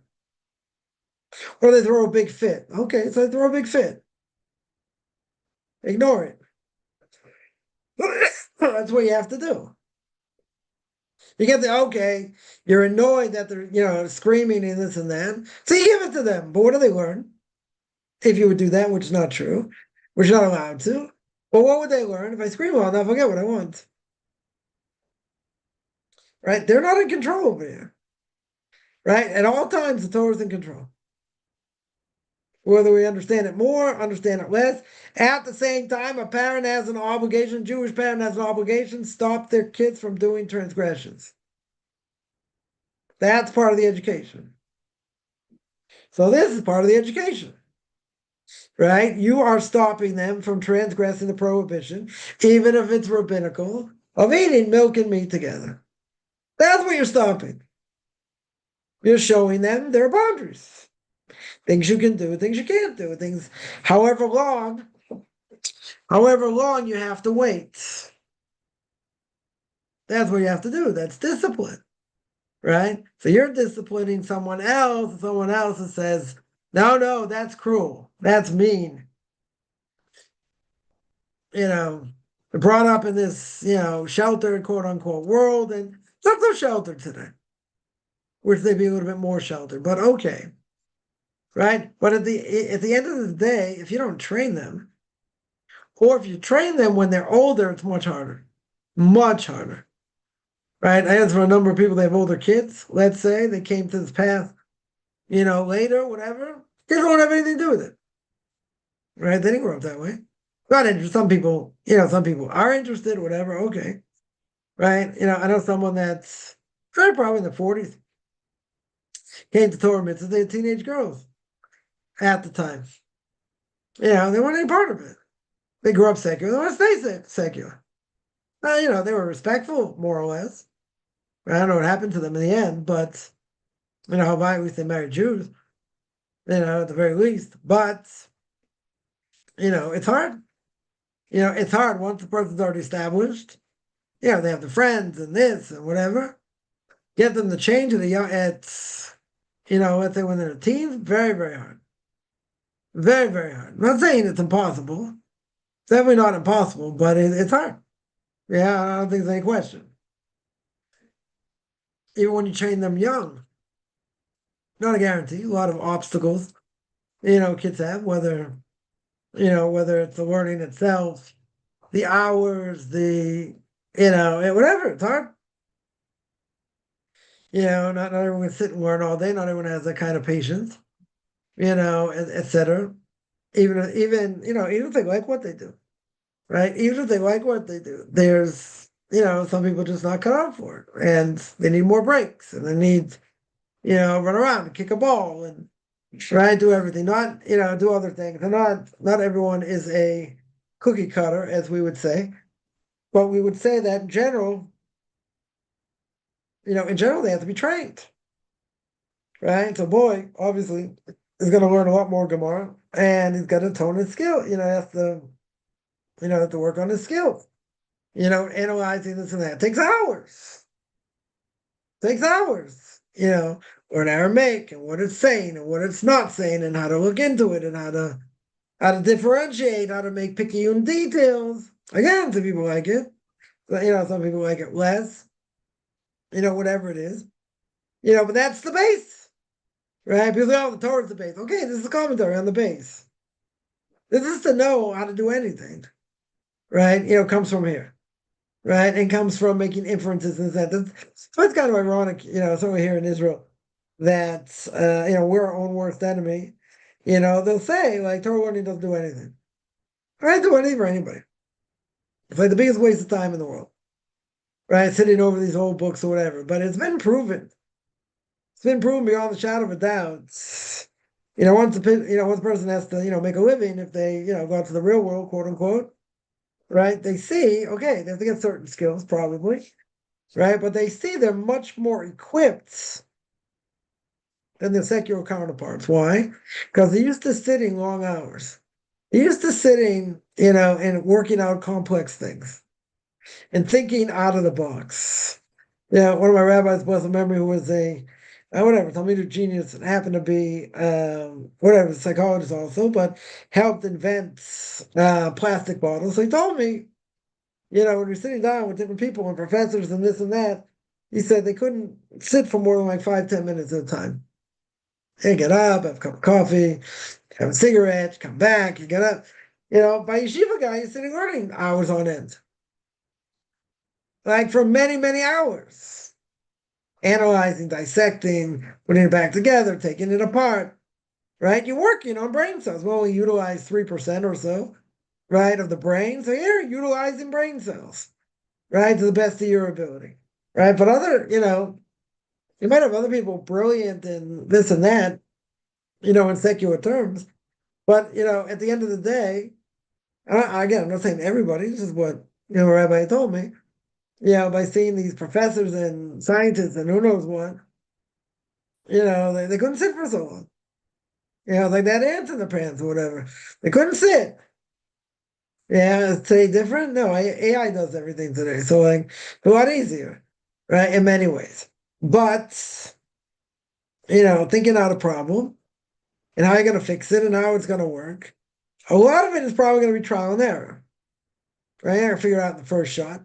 Okay, you take this formula, put this formula together, maybe this will work, maybe that'll work. Right? Sometimes, though, what we have to do, it's not going to be something straightforward. So it's something that you may have to think a little bit out of the box. When you have to think out of the box, okay, get your creative juices flowing. Very good. Right? So that's very good. Right? It takes a lot of brain power. It takes a lot of thinking. People don't want to think today. People want everything to be easy. Okay, I got AI, I got ChatGPT, very good. Or Claude, depending who we want to go like. You say, okay, I got the following problem here. Put this in, solve it for me. Use this, that, and the other thing. Let's see if we're on track. It's a very easy thing, right? In a certain way. Now, you may see things, or it may see things a little bit differently. You saw them, okay.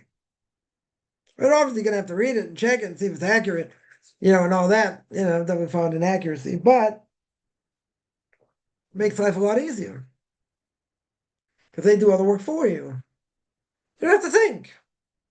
You have to look what he says, but essentially, you don't have to think. Yeah, and people would rather die than think today. So, people want it easy. There's a phenomenon today we mentioned before, by kids that they get good grades and this and that, and after yeshiva just leave the fold. Why? No particular reason. Not angry at God. Not too much peer pressure. Other things they just don't want it, which is it's a very disconcerting thing, right? And the reason is because if a person really got the enjoyment out of learning, let's say, why are they looking elsewhere? Right? Why in the world would they be looking elsewhere? Right? It's a phenomenon. Right? It is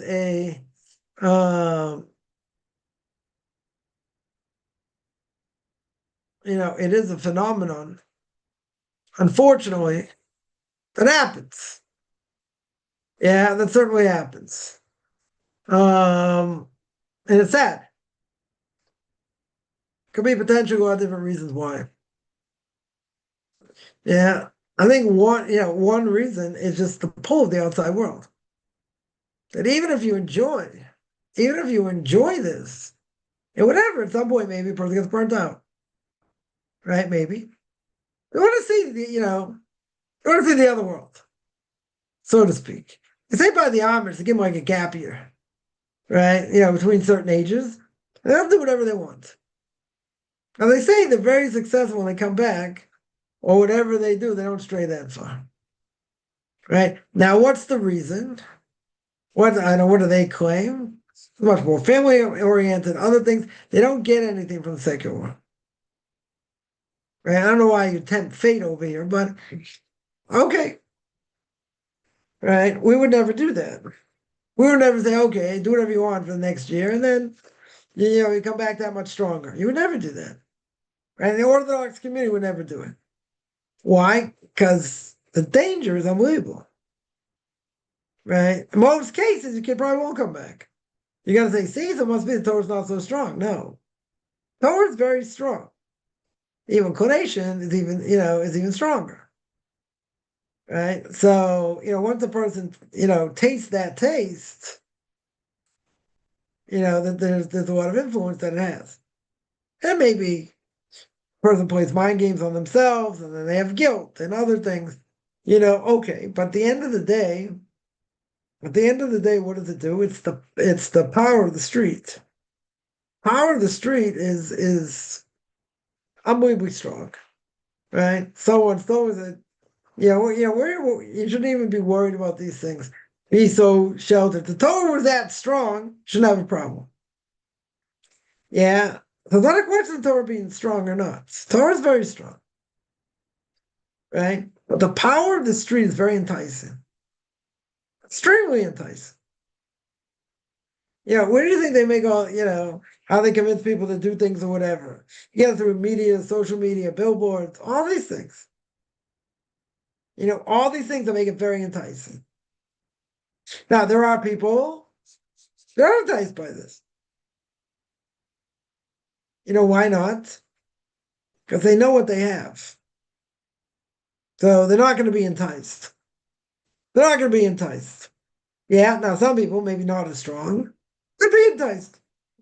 Because the secular world is very strong. It's very tempting, in many things. But I'm saying things that are like so unbelievably, forbidden over here. But what does it do? See, this is the problem. What does it do?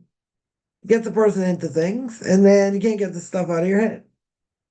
Right? It's something, I'm not going to say impossible. Right? It's going to be very, very hard. Because a person, has been doing certain things, since they were little kids. And now, they learn about, why it's bad and why it's a waste of time and why it's this, very good. They do that. They understand that, but you can only understand things to a certain point, and the heart has to pick up here. Right? It's a very difficult thing. It's an extremely difficult thing. Right? Because the power of the secular world, you can't underestimate. You cannot underestimate. Right? So back in the day, hundreds of years ago, where was the power? What drove people to, leave Torah mitzvahs? Isms, Rabbi Chaim says, and epics of the Messiah. Hashem become dumb, or God should avenge his blood. What did he say? He said there were different isms that took people away from Torah. Socialism, communism, right? The humanism, democracy, right? And and then all these things, who are at the top of the list? Jews. All these things. I mentioned, feminism, also, so I forgot what it was. I found out, whatever, I looked it up. There was a Jewish woman, big time feminist, right? Huge, one of the founders, more or less, of the feminist movement, yeah, way back when. And eventually she left everything, Betty Friedan, that's who it was. Yeah, she left everything. Saw that the whole thing was a crock, right, in many ways. So there are people, that can see the truth. They can for sure see the truth if they want it, right? As we always say, you want to go on the right path, God will help you. You want to go on the wrong path, God won't stop you, right? But it's a tremendous pull, right? The person's been doing things over and over and over again since they were younger. That's going to be, I'm not going to say impossible. I don't want to depress anyone. It's going to be very hard to stop. It's going to be very, very hard to stop. Right? We mentioned before, right? You take someone who's who's an avid sports fan. If you're not an avid sports fan, then okay. Right? You tell them like they have to stop cold turkey. It's going to be very hard for them. I guess it's something stupid and not something like, I don't know, other things per se, but, in the bigger scheme of things, you're not playing the game. And who cares if they live in, your city wins or doesn't, gives you extra pride for what? I don't know. Right? Makes you feel good. Okay. Right. But at the end of the day, it shouldn't matter. Like even a person can understand it intellectually. Even if you can understand it intellectually, a person going to give it up cold turkey, it's going to be very hard. It's going to be extremely hard to do. Yeah, in general. Right? This is why. Because it's something that becomes part of you. Once you have something that's become part of you, in general, makes it very hard to stop. Right? Very hard to stop. Not to mention the fact that we're surrounded by all these cultures, right? All these non-Jewish cultures that surround us. We don't have a choice. We're not living in a totally insulated place, right? But it's saturated. The world is saturated with all these things. This is what the Greeks brought to the world. Worship of the body. Yeah, hedonism, fun, right? Sports, all these things, right? All these things. They brought education, they brought other things. Okay. And we live in that world. Why do we call it darkness? It takes you away from Torah. That's what it does. Right? What do you rather do? Like, have all this fun doing these other things or, trying to understand Torah? It's an easy choice. A very easy choice. Yeah. What's fun, what's easy, what I don't have to think about. It's a lot more enjoyable. Right? Brothers say, nope, not true. Why? I understand what I'm doing. I understand what the point is. Yeah, I'd rather live that life than than that life because that life has no meaning. Good. Other people say, okay, that's for you, not for me. People say, you've been brainwashed. Okay. Yeah, it's going to be brainwashed a little bit. It makes you think, what am I living for? Right? What's the purpose? What am I doing here? It's got to be a bigger purpose. If God breathed in the spirit of life of every person, gave everybody a soul whenever they came in, I don't know, right? We either at conception or after the baby's born, everybody's got a message to give out there. Nobody's created for no reason, right? Nobody's in this world for nothing. Maybe it takes a lot of time to figure out what we're doing here, where our strengths are, how to use them. Okay.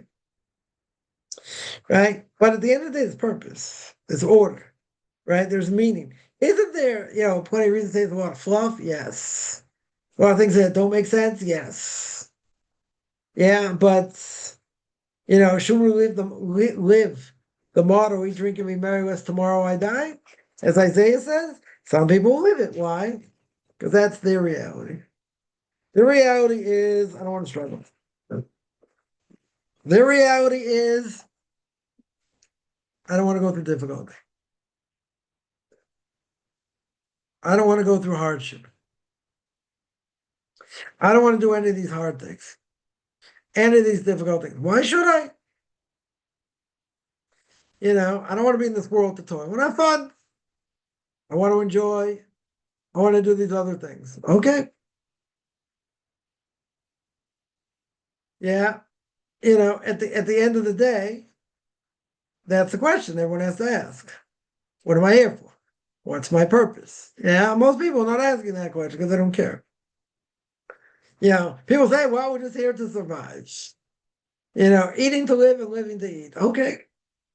Right, but it's not living. We have what to do in this world, no question. Right? How it's going to manifest itself and there's going to be struggles, there's going to be difficulties. Yes. There will be hardship. Right? But what do I do with that hardship, as we mentioned many times? Yeah, somebody asks, want to deal with this? What are your thoughts about the classified UFO files? I don't know. I don't have an opinion. I mean, if there are UFOs, it's not a contradiction. It's certainly not a contradiction in Torah. What are they going to find from it? I don't know.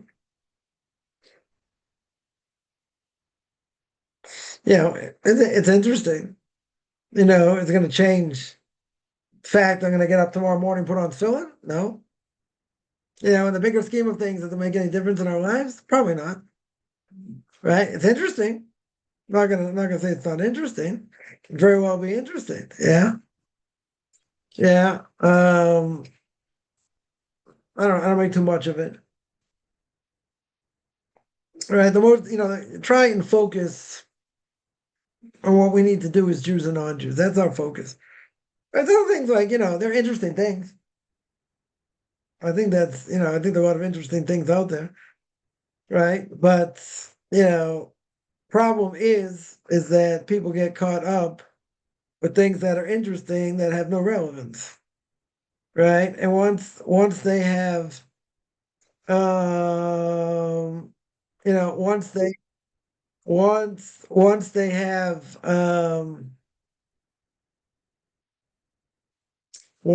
have person thinks maybe they have relevance, okay. Yeah, but again, what is that doing for them? Right? A person, Jew and non-Jew, has to focus on, what they need to do in their service to God.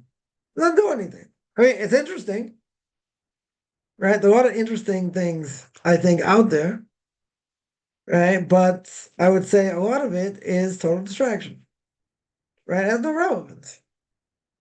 I get why people are interested. It makes sense why people are interested, right? I get people all the time want to learn, different things like Kabbalah and this and that. I'm like, stick to what you need to know, right? You want to learn that later, you got enough knowledge, okay, right? But, don't go beyond what you're supposed to do. But it's not only that, right? It's taking like, the most essential thing and sticking it in the garbage and taking something else that's, right now. Maybe later it'll have some relevance. Right now, it has no relevance at all. Right? So it hasn't, so I would ask the question, very simple question, and we already know what the answer is, but I'll ask the question. So if it really doesn't have any particular relevance, so who cares? Right? Why should it be an issue? So I understand, it's interesting. Right? It's interesting. The fact whether there are or not, whether UFOs or not, doesn't change anything for us. Right? Really doesn't change anything. We're going to pray. We're going to make blessings. We're going to keep the Sabbath where it applies to. We're going to learn. We're going to do all these things regardless. Right? But there are times, and I've seen it many times, where people get caught up in things that, I'm not saying this is the case per se, right? Just in general, people get caught up in things that don't matter. Right? And they're interesting things that don't matter. I can ask the same thing about the Epstein files. Why haven't they come forward yet? With all this information. Even they say Trump's mentioned like 150 times or who knows what. Maybe this is the president, maybe other. Okay. It's a lot of let's say bottom line. It's a lot of garbage went on there. Oh yeah. Who was involved? Good. Right. So they got all these files for. Right. Now it's interesting. To a certain extent. I don't necessarily find it, so interesting because people are degenerates. That's all they are. They're degenerates. All of them. Yeah, no choir boys over here. They tell me they're doing this, that, and the other thing. Not shocking. Right? Definitely not shocking. They'll say, oh, but there are things against the law. Okay. Yeah, people should go to jail. Maybe. Maybe, but if you live in a degenerate world, in a perverted world where people do all kinds of, crazy things and each one trying to outdo the other, it's all the same. Right? One big distraction. Right? Now you say some things are more interesting, some things less interesting. Okay. Right? We're not in this world to be distracted. We created the distractions. Okay. We're guilty of creating distractions. Good. Right? We are guilty. Is that what God wants? No. But God gave us the ability to do it. Yeah, he gave us the ability to do it. Now, does God want us to tap into it? No. Right? So why give us that ability? Right? Why give us that ability? To give us free will. Right? God created evil. Right? It says in Isaiah chapter 45, verse 7. A lot of bad mistranslations there, but very clear. We mentioned many times, God created evil. Why did he create evil? It means God is evil. No. God gave man the choice to tap in. They want to use it to negative things? Good, they could. Yeah, if not, they have a choice. Everybody has free choice. Okay. So why God put it out there? To give people free choice. If we were all robots, God didn't need any more robots in the world. He's got plenty. He's got plants, he's got animals, he's got the wind, the stars, the moon. He's got all these things that have free will. We're the only ones that have free will. We're the only ones really that matter in different ways. We're our own universe, right? As the Mishnah in Sanhedrin says, right? World's created for me, i.e. for me, not for you. Okay. There's a lot to be said on that. But we want to remember, what am I doing here? And what's my purpose? Yeah, is this going to help me in my service to God or not? Now, some people say, yes, it's going to help me. Okay. It's wishful thinking, but, some people may make that argument. Very good. Right? So a person gets themselves distracted. It's wrongful. But you'll say, we live in a distracting world. God gave man the ability to do that. Good. Does he want you to? Is that the end goal, is to live in a distracted world? No. Because anything that takes away from God, it's like, the example is, it's like you're taking 2 steps backwards. Now, in order to get to 0, I have to take 2 steps forward. So we're at a major disadvantage in many ways. So if that's true, I got to work hard not to get distracted. I got to work hard not to let these things affect me, because if it does affect me, right, in different ways, you get carried away.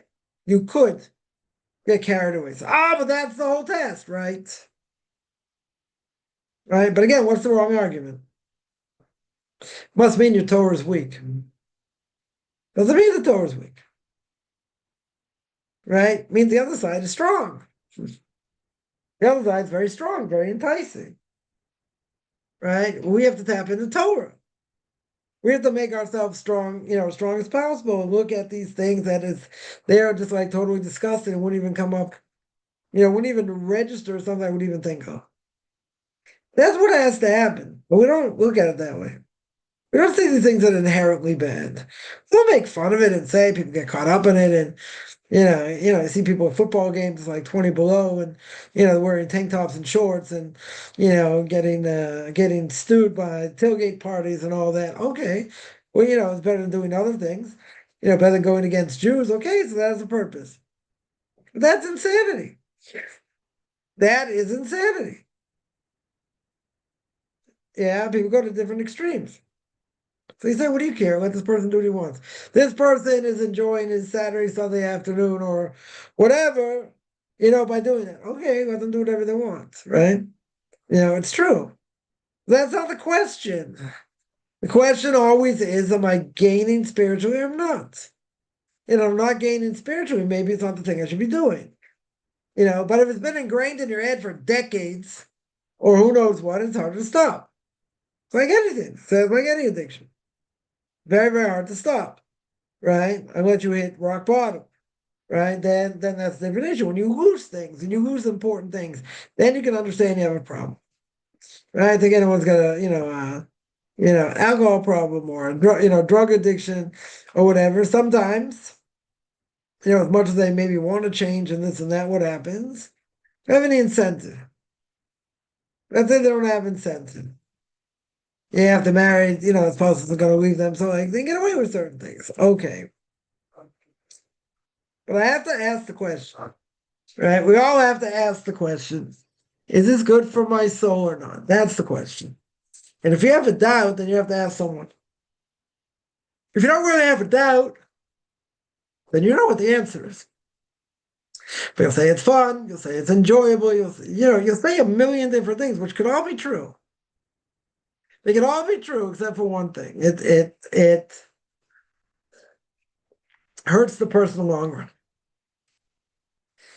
Because, if a person was disgusted by it and they fight against it and this and that's one thing. If they just say, woe to me, that's the way it is, and that's the way I'll be, and whatever, okay. Not interested in fighting, that's much harder. Why? Because then you do it more. And then the more you do it, it becomes permissible. You give me 10 reasons why it's okay. I was talking to someone, whether I guess it was over Shabbos before, and mentioned in Camden Yards, Baltimore, right? They have a kosher stand. So this is the person who grew up in Baltimore. They have a kosher stand there for whatever, kosher food at the Orioles games, whatever. And, fifth inning, sixth inning, peanuts, popcorn, mincha, right? Any Orthodox Jews there, you pray the afternoon service, very good. Right? Someone caught that as Rabbi, what do you mean? If you're at a ball game, you gotta, feel a tzibor. You gotta pray with with the community. So you go to the kosher stand, you daven, right? And you pray. So he's got a point, right? I wouldn't say it's the best place to pray, but let's say, got a point, right? Very much got a point. My question is, God's going to be so proud of you. At least, say, well, at least, if I'm at the ball game, I should pray. Yeah, because your team stinks, so you pray more. Okay, right? But in general, why are you going to pray? Because you say you have an obligation. Because if you're at the ball game, and you have an opportunity to pray, and you can pray, why not? That's true, right? That's very true. But looking at it backwards, who said you should put in the ball game in the first place? They're not asking that question. Most of them are not asking that question. Right? That's what they do. They go to ball games sometimes. Okay. So when you're at the ball game, okay. But is that what you should be doing? That's how people say, makes me a better person even if the team loses. Okay. Better than doing other things. Good. I would agree. There are a lot worse things out there. Okay. Right? But everything in life, as we always say, is a test. It's a test. Once it's been engraved in a person's mind and in their heart, once it's there, it's there. Does it ever really get out? I don't know. Maybe some people. Heard from, a great rabbi once say, he heard, the Yankees won one year or something, and he said, he didn't feel anything. He said that then he knew he overcame his evil inclination.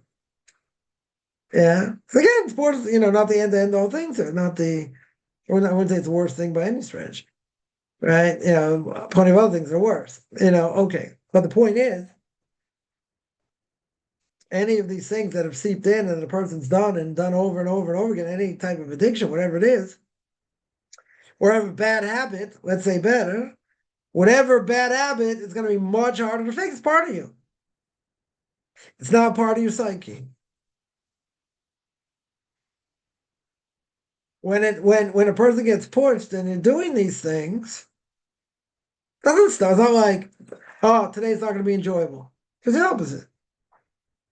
Your team won the championship. Your team did this. Whatever it is, whatever the bad character trait is. You don't feel good when you get beaten that when you do it. Per se, but you've been doing it for so long, you'll say it's impossible to stop. You take somebody who says, you put food in front of me, I'll eat it. So how do you get them to stop? They're not interested in stopping. They're saying, that's my nature, that's the way it is, and that's it. They're not interested in stopping. They're not interested in stopping. So what do you do? Nothing to do. They admit they're in the grips of it. They don't care. If they cared, they would stop or try and stop. But seemingly they don't care. Yeah. That's the point. So that's much harder. Right? And that's why the inclination, when it went into a person, was much worse. Because even though Adam said, if I put it inside of myself, if I do the right thing exponentially, I'm going to uplift the body, uplift the soul, right? If I do the wrong thing, God forbid, I'm going to debase the body, debase the soul. God says you're right. Exponentially you get reward, exponentially you get punished. Okay? But God calls him an abikars. God calls him a heretic. Why does God call him a heretic? The Gemara says, because he went against what he said. He said, I didn't want you to eat from the tree. I agree what you said is right, but that's not what I created the world for. Now the world's going to change. Much harder when the evil inclination is inside. Right? The Ramchal also speaks this out in Derech Hashem. Right? In the way of God, what the world looked before and after. We ate from the tree. A big, big difference. Huge difference. Even though Adam was right, even though he agreed, it didn't stop him from calling him a heretic. And it makes sense, because he went against the fundamental principle, you got to listen to what I say. Yeah? But that's not what he created the world for. God had to go to plan B. Didn't God already know what plan B was? He knew what plan B was. He didn't have any doubts. Adam was going to eat from it, but he gave him free choice anyway, even though he knew it was going to happen. So he understood that could happen. Very good. So let's analyze. Was Adam right to a point? Right? We go against our evil inclination, we make ourselves stronger. We give into it.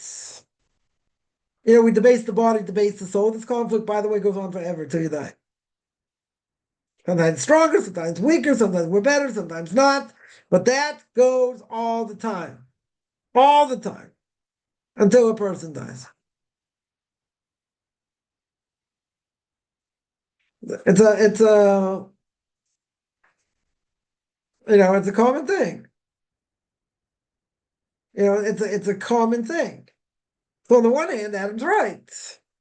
The more you do, the more you overcome it, the stronger you are. Good.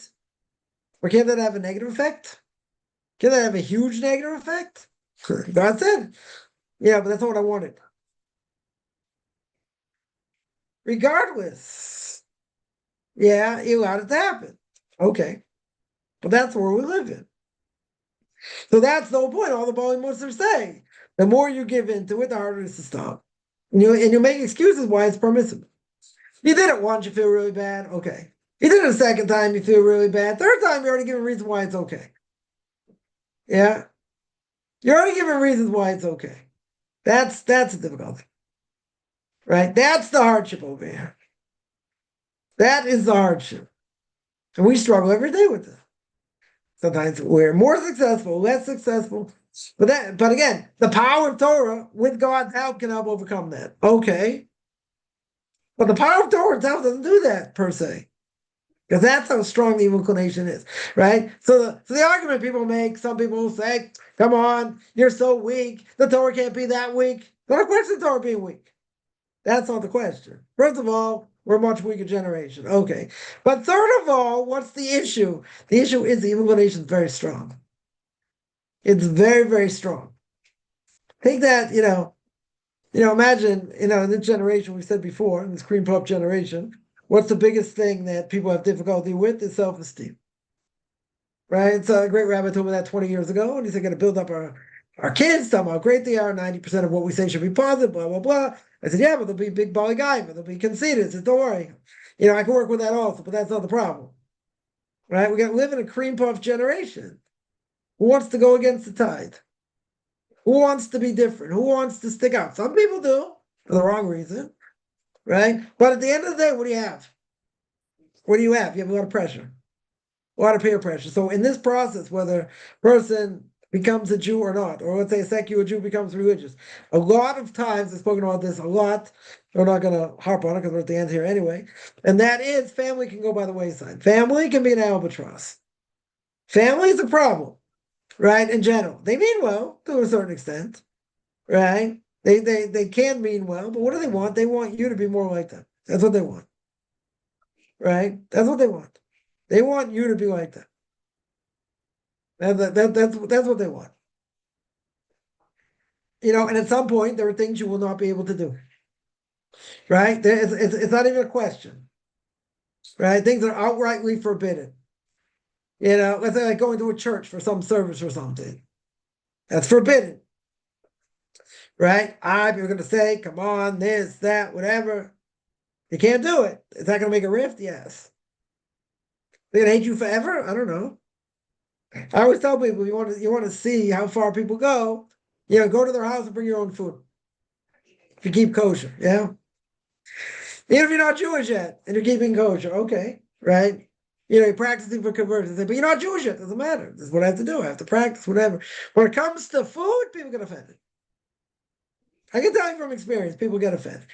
Come on, can't you eat this? Couldn't you eat that? I'm like, listen, I ate. I'm good. Like, you don't have to worry. I didn't say, well, if you wanted to make me feel more comfortable, we could have got kosher food for me. You didn't. Okay. I'm not making a big deal out of it. The fact that, you're putting pressure on it, they feel bad. Right? Generally, let's say they feel bad. You got to move on. You got to move on. There's certain things you can't do. Just because I'm putting pressure on you doesn't mean I can eat a ham sandwich. Or I can do other things. Or they want you to desecrate Shabbos, let's say. Come on, we're going to Aunt Millie's, who knows what, and you have to come. I don't have to come. It's Shabbos. But they put on, don't be different. We're going to bring you up this way. Whatever. They can tell the kids to sing. Jews are very good at guilt. It's called Jewish guilt. They're very good at making you feel bad, right? In many different ways. So there's pressure. Then you start second guessing. Is this what the Torah should do? Right? Is this what should happen? Torah's not supposed to distinguish between Jews. Shouldn't lose people over family because of it. Right? Anyone hear that argument? Right? It's a very simple argument. So now I'm reconnecting. And once used as an argument, didn't go anywhere, but thought it was a good argument. I said, I'm reconnecting to we're linking a chain, goes back to Mount Sinai. So I said, our link got broken. We'll call it America. It got broken. So I'm reconnecting that link. They're like, I didn't get it. Right? So they say, no, we haven't changed, you've changed. I'm like, no. The Torah's been the same for the last 3,000 years. But the fact that people didn't keep it, okay, their choice. Right? But if you're connecting to what our people kept for 3,000 years, I'm not the minority here. You're the one who opted out. Okay, I'm reconnecting that link. Okay. You pay a price. Now you have to ask yourself, is that price worth it? And the answer should be overwhelmingly yes. Of course the price is worth it. She kiss the ground every second. Person can learn Torah, person can think in Torah. Right? It doesn't matter whatever level. Because everyone else, ketchup, mustard, relish on my hot dogs. That's what people are holding. Right? And today in America, big day, Mother's Day. Right? Mother's Day. Good day for Hallmark. Yeah, I'm still probably making money from this. Mother's Day is every day, isn't it? That's what I always tell people. Mother's Day is every day. Oh, well, we celebrate. Okay. And that chukas are going? Is it going the ways of non-Jews? Probably.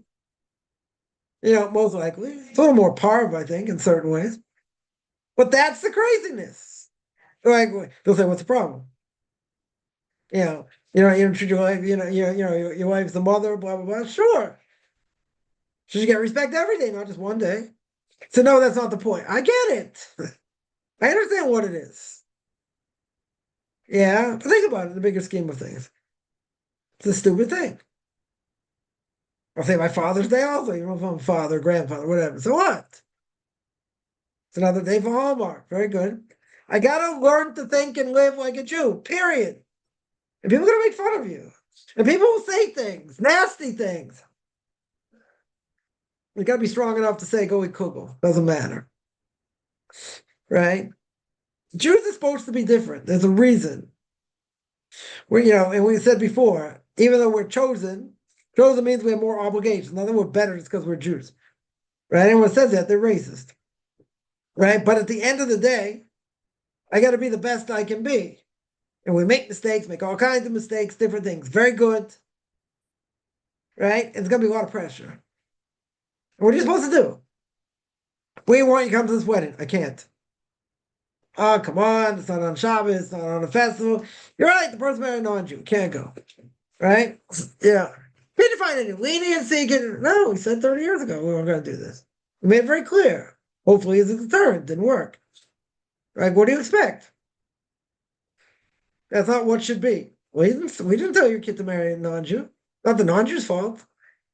So what are you supposed to do? You represent Torah. You can't be there. How can you be there? You're being witness to a travesty, mockery of Hashem. That's what it is. This person's a lovely person. I didn't say they weren't. It had nothing to do with their lovely person. They could be, they could be the Mother Teresa of women. I don't know. She was so righteous, let's say. Yeah. I mean, Mother Teresa of women, great. Great role model. You know, there's all these charitable acts. Beautiful. I don't want you married into my family. That's the bottom line. No offense. Don't take offense to this. No question. Right? Go marry a non-Jew. Don't marry a Jew. But it's not their fault. It's not their fault. It's a Jew's fault. Right? It's a Jew's fault. Oh, come on. I'm telling you. It's a lot of pressure. Yeah. That's someone I saw coming back from Israel once, and someone I went to yeshiva with. Told the story. It's a good story, though. And I said, "Oh, what are you doing in America?" He said, "Oh, my sister got married." I said, "Oh, mazel tov." He goes, "Well, not exactly. Married a non-Jew." So I asked him, I said, "How could you go to the wedding?" So everybody knew I was there on the protest. I said, "You had your kosher food on the protest. You're doing the horror, right, on the protest." I said, "No, they knew I was there on the protest, but I understood." He doesn't go, they turn him into a mincemeat. Yeah, they demolish him. He don't want to lose family. I get it. But you represent being an Orthodox Jew. Now this person is more modern. Okay. Yeah, you represent, Orthodoxy. How can you go? Yeah, what do you do? Like give the priest a high five? Like if there was a priest there, I don't know. It was a party for something, whatever. I had to be in. And recently read the book. You take JC, I'll take God's, about how to answer a missionary. Just actually mentioned this to somebody to give him a book to read, how to answer missionaries, and whatever. I had a little bit to drink, not too much. And somebody's there, and this person's like, taps me on the shoulder. I was speaking to someone. Yeah, I hadn't seen in a while, and turn around. This person introduced. I was like, "Oh, I'm Reverend, so and so, right? Whatever." Yeah, Reverend so and so. So I was like, "Oh, this is gonna be great. This is gonna be a great conversation." Yeah, it's so Reverend. It's like, "How you doing?" Before I had a chance to open, because I had all this information I just read. Right? I don't think he believed JC was God. I think it was Unitarian or whatever, Presbyterian, whatever it was. Anyway, I was like all set. I had like my claws out. I was like all excited. It's like, "Oh, Reverend, come on. This is gonna be great." So I'm thinking. And then someone pulled me aside. And whatever, someone had seen it, in a long time. It's like, "Oh, we'll speak sometime." What struck the conversation? That I was in Israel, and it's like, "Oh, I heard you very pious. I've heard you very righteous." And I'm like, "Reverend?" I was like licking my chops. I'm like, "Reverend?" And then someone pulled me away. So I guess God saved me. Saved me that embarrassment, probably. Who knows what would come out of my mouth at that time. Right? Okay, what are you supposed to do? Yeah, I'm not something that had to be. I wasn't, it wasn't the worst thing in the world. It was pretty bad, but not necessarily the worst thing in the world per se. But it can be uncomfortable. It can be extremely uncomfortable. You stick up for Torah, but you say that's not what Torah should be. That's not the way it should be. I agree. That's not the way Torah should be. But if you break Torah, then the whole thing breaks, and the whole system breaks. So when you speak to people about what the truth is, you sound like a missionary. Because you know, and I know, and you know, and I know what they're thinking, and you're telling them in simplistic terms, and nobody's getting it. They're like, "Oh, you're a fanatic. Get off your sandbox over here, whatever, right? Get off your box over here." Painful. Can't we'll call a spade a spade. At the end of the day, they just want you to be like them. That's all they want. The same person that you were before. And hopefully we're not the same person. Like I know the relative blessed memory that whatever I used to call, I don't know, once a week, usually over a certain period of time.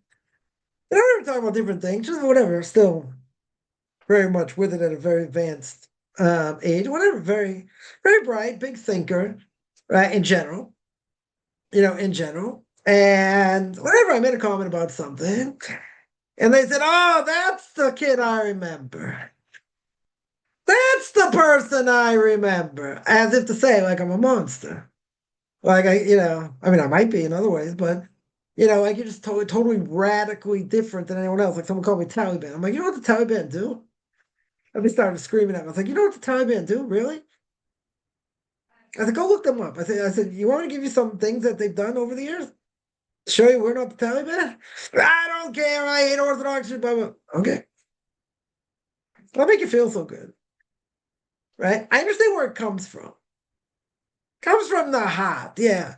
Tell a dried up prune who's like 90 years old, sorry, I can't hug you. I can hug my wife, but sorry, that's something I can do. I don't, and I got hit over the head, which I know I was going to.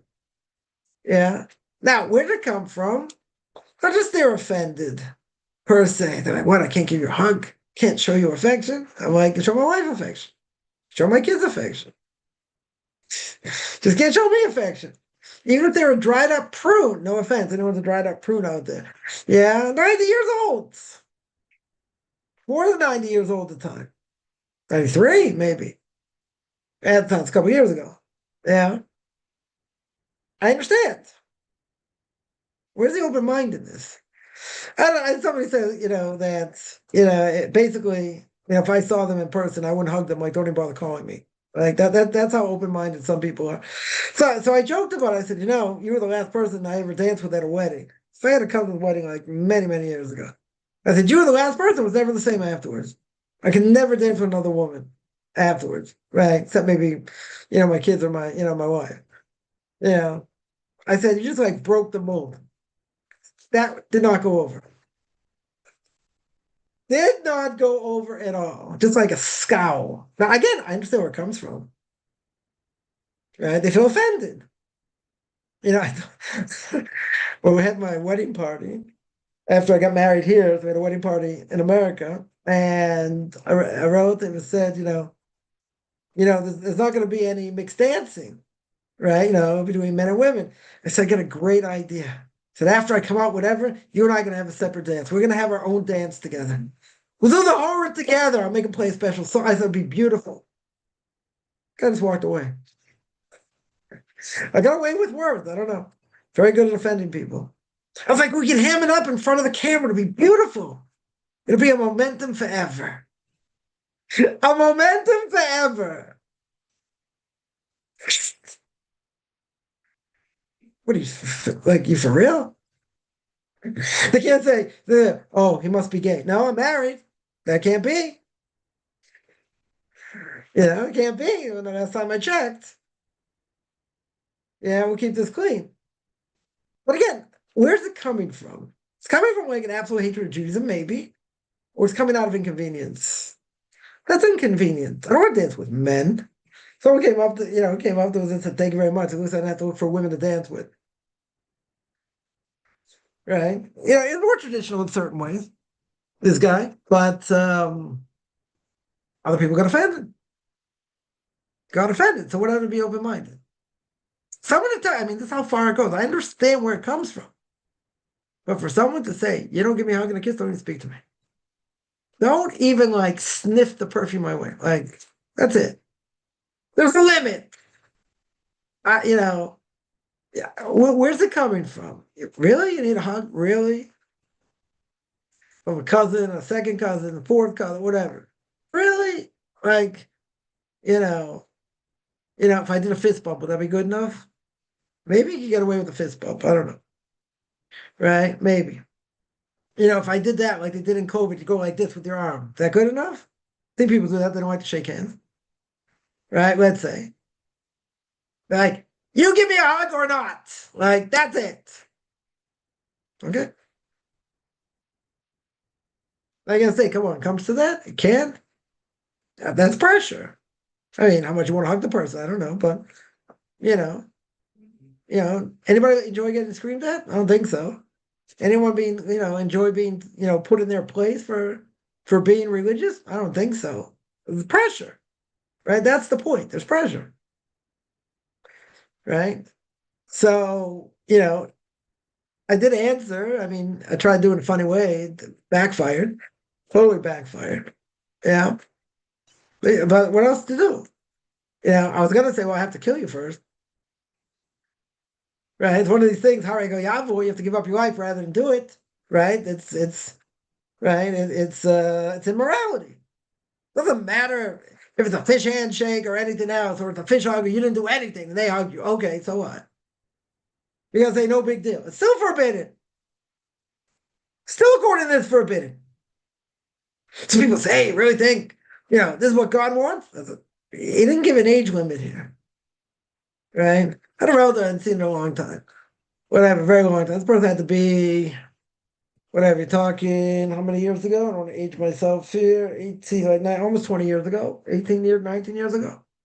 19 years ago, I went to a mourner's house. I had relatives there, whatever. And, and seen this person, part of the family for whatever, many years since I've been here. And they wanted to give me a hug and whatever. I was sort of taken aback. I wasn't necessarily expecting it. So I took like 2 steps back. I tried to bow, tried whatever. It's bad. It was bad. The person was in their 70s. It's like, oh, I'm so sorry. I was like, no, don't worry, it's fine. You know, let my wife take care of that. But like, whatever. I heard, I always say, let's make very clear. If you're gonna say something to somebody, say it to the face.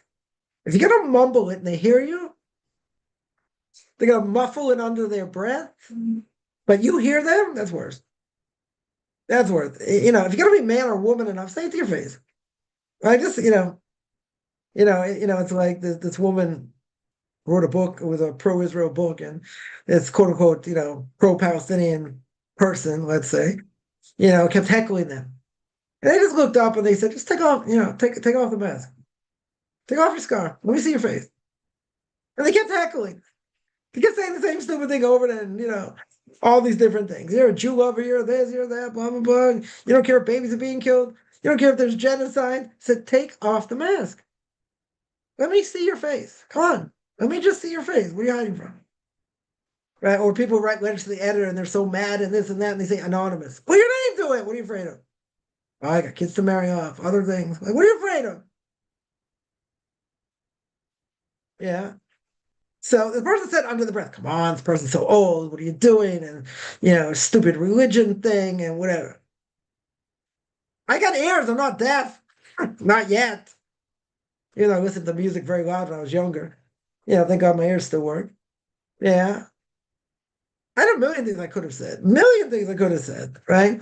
But I will give people advice, free advice, right? And that is, if you're going to say something, don't muffle it under your breath. If you're going to muffle it under your breath, make sure nobody hears you, right? Because otherwise, say it to their face.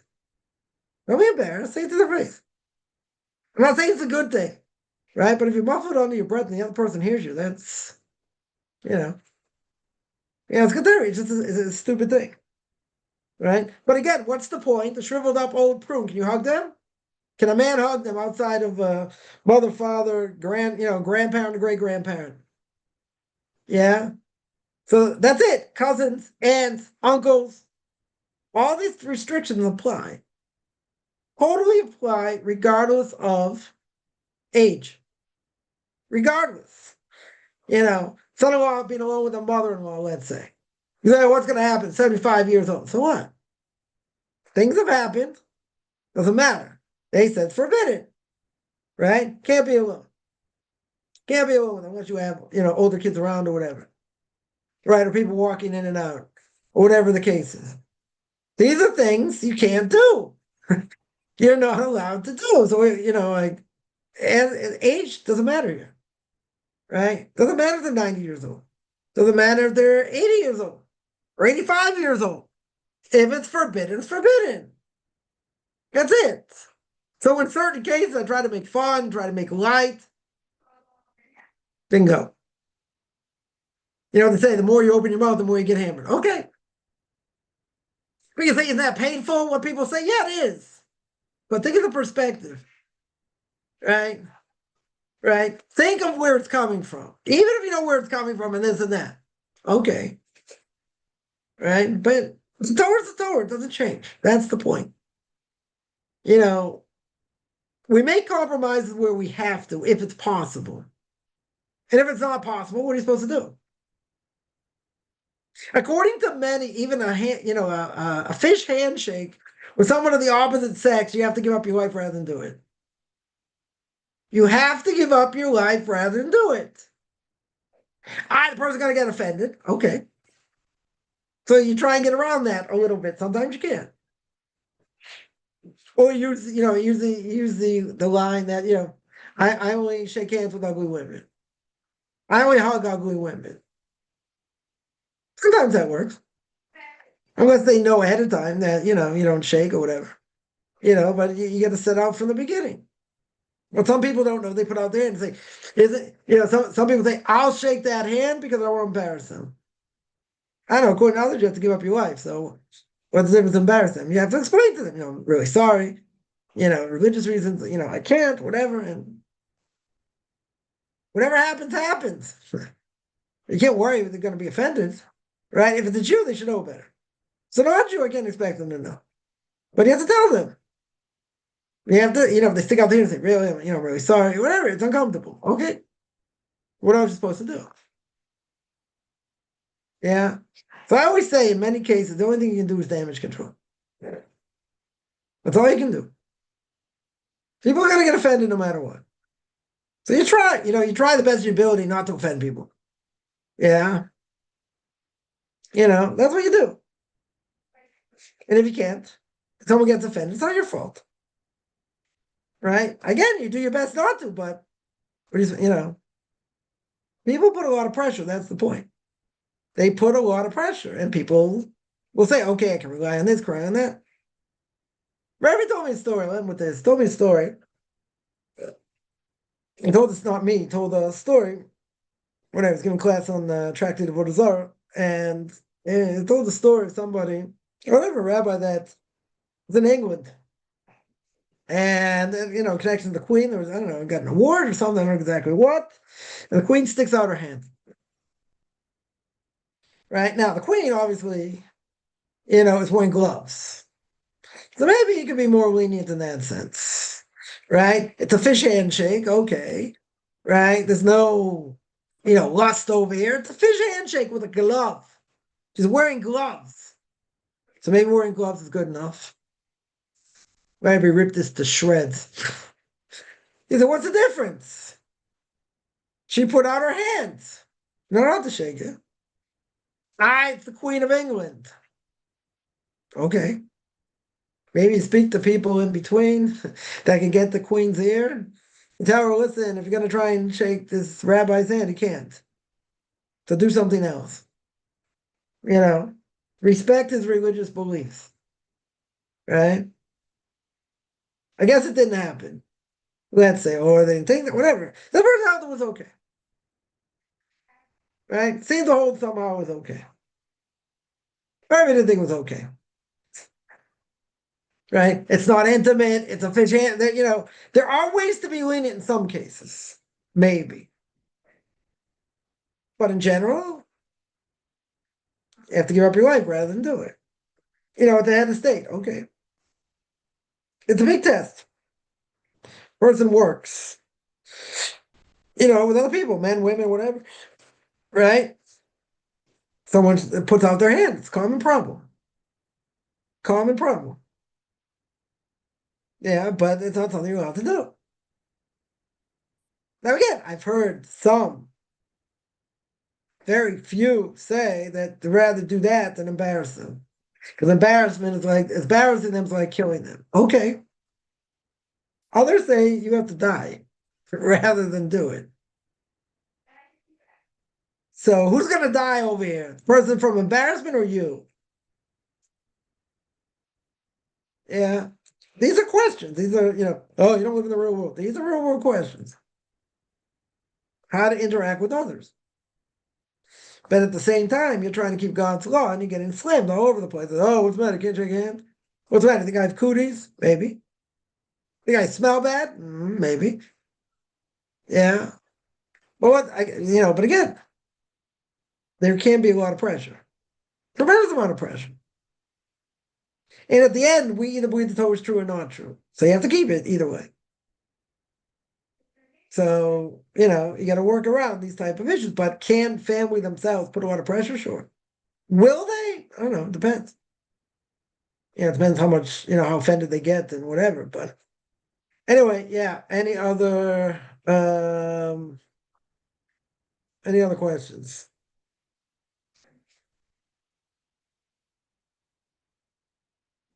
All right, I'm going to stop here. I just every Sunday, 9 o'clock Eastern Time, 4 o'clock Israel Time. Anyone has any questions, find me on Facebook at Michael Kaufman, Beyond Orthodox Conversion Judaism, OrthodoxConversion.com. Beyond Orthodox Conversion Judaism on YouTube. There I got videos, Q&As, Ethics of My Fathers, Book of Leviticus. You can, YouTube, right? I mentioned, or you can send me an email, Rabbi Chaim Kaufman at gmail.com, RBBI, CHAIM, COFFMAN at gmail.com.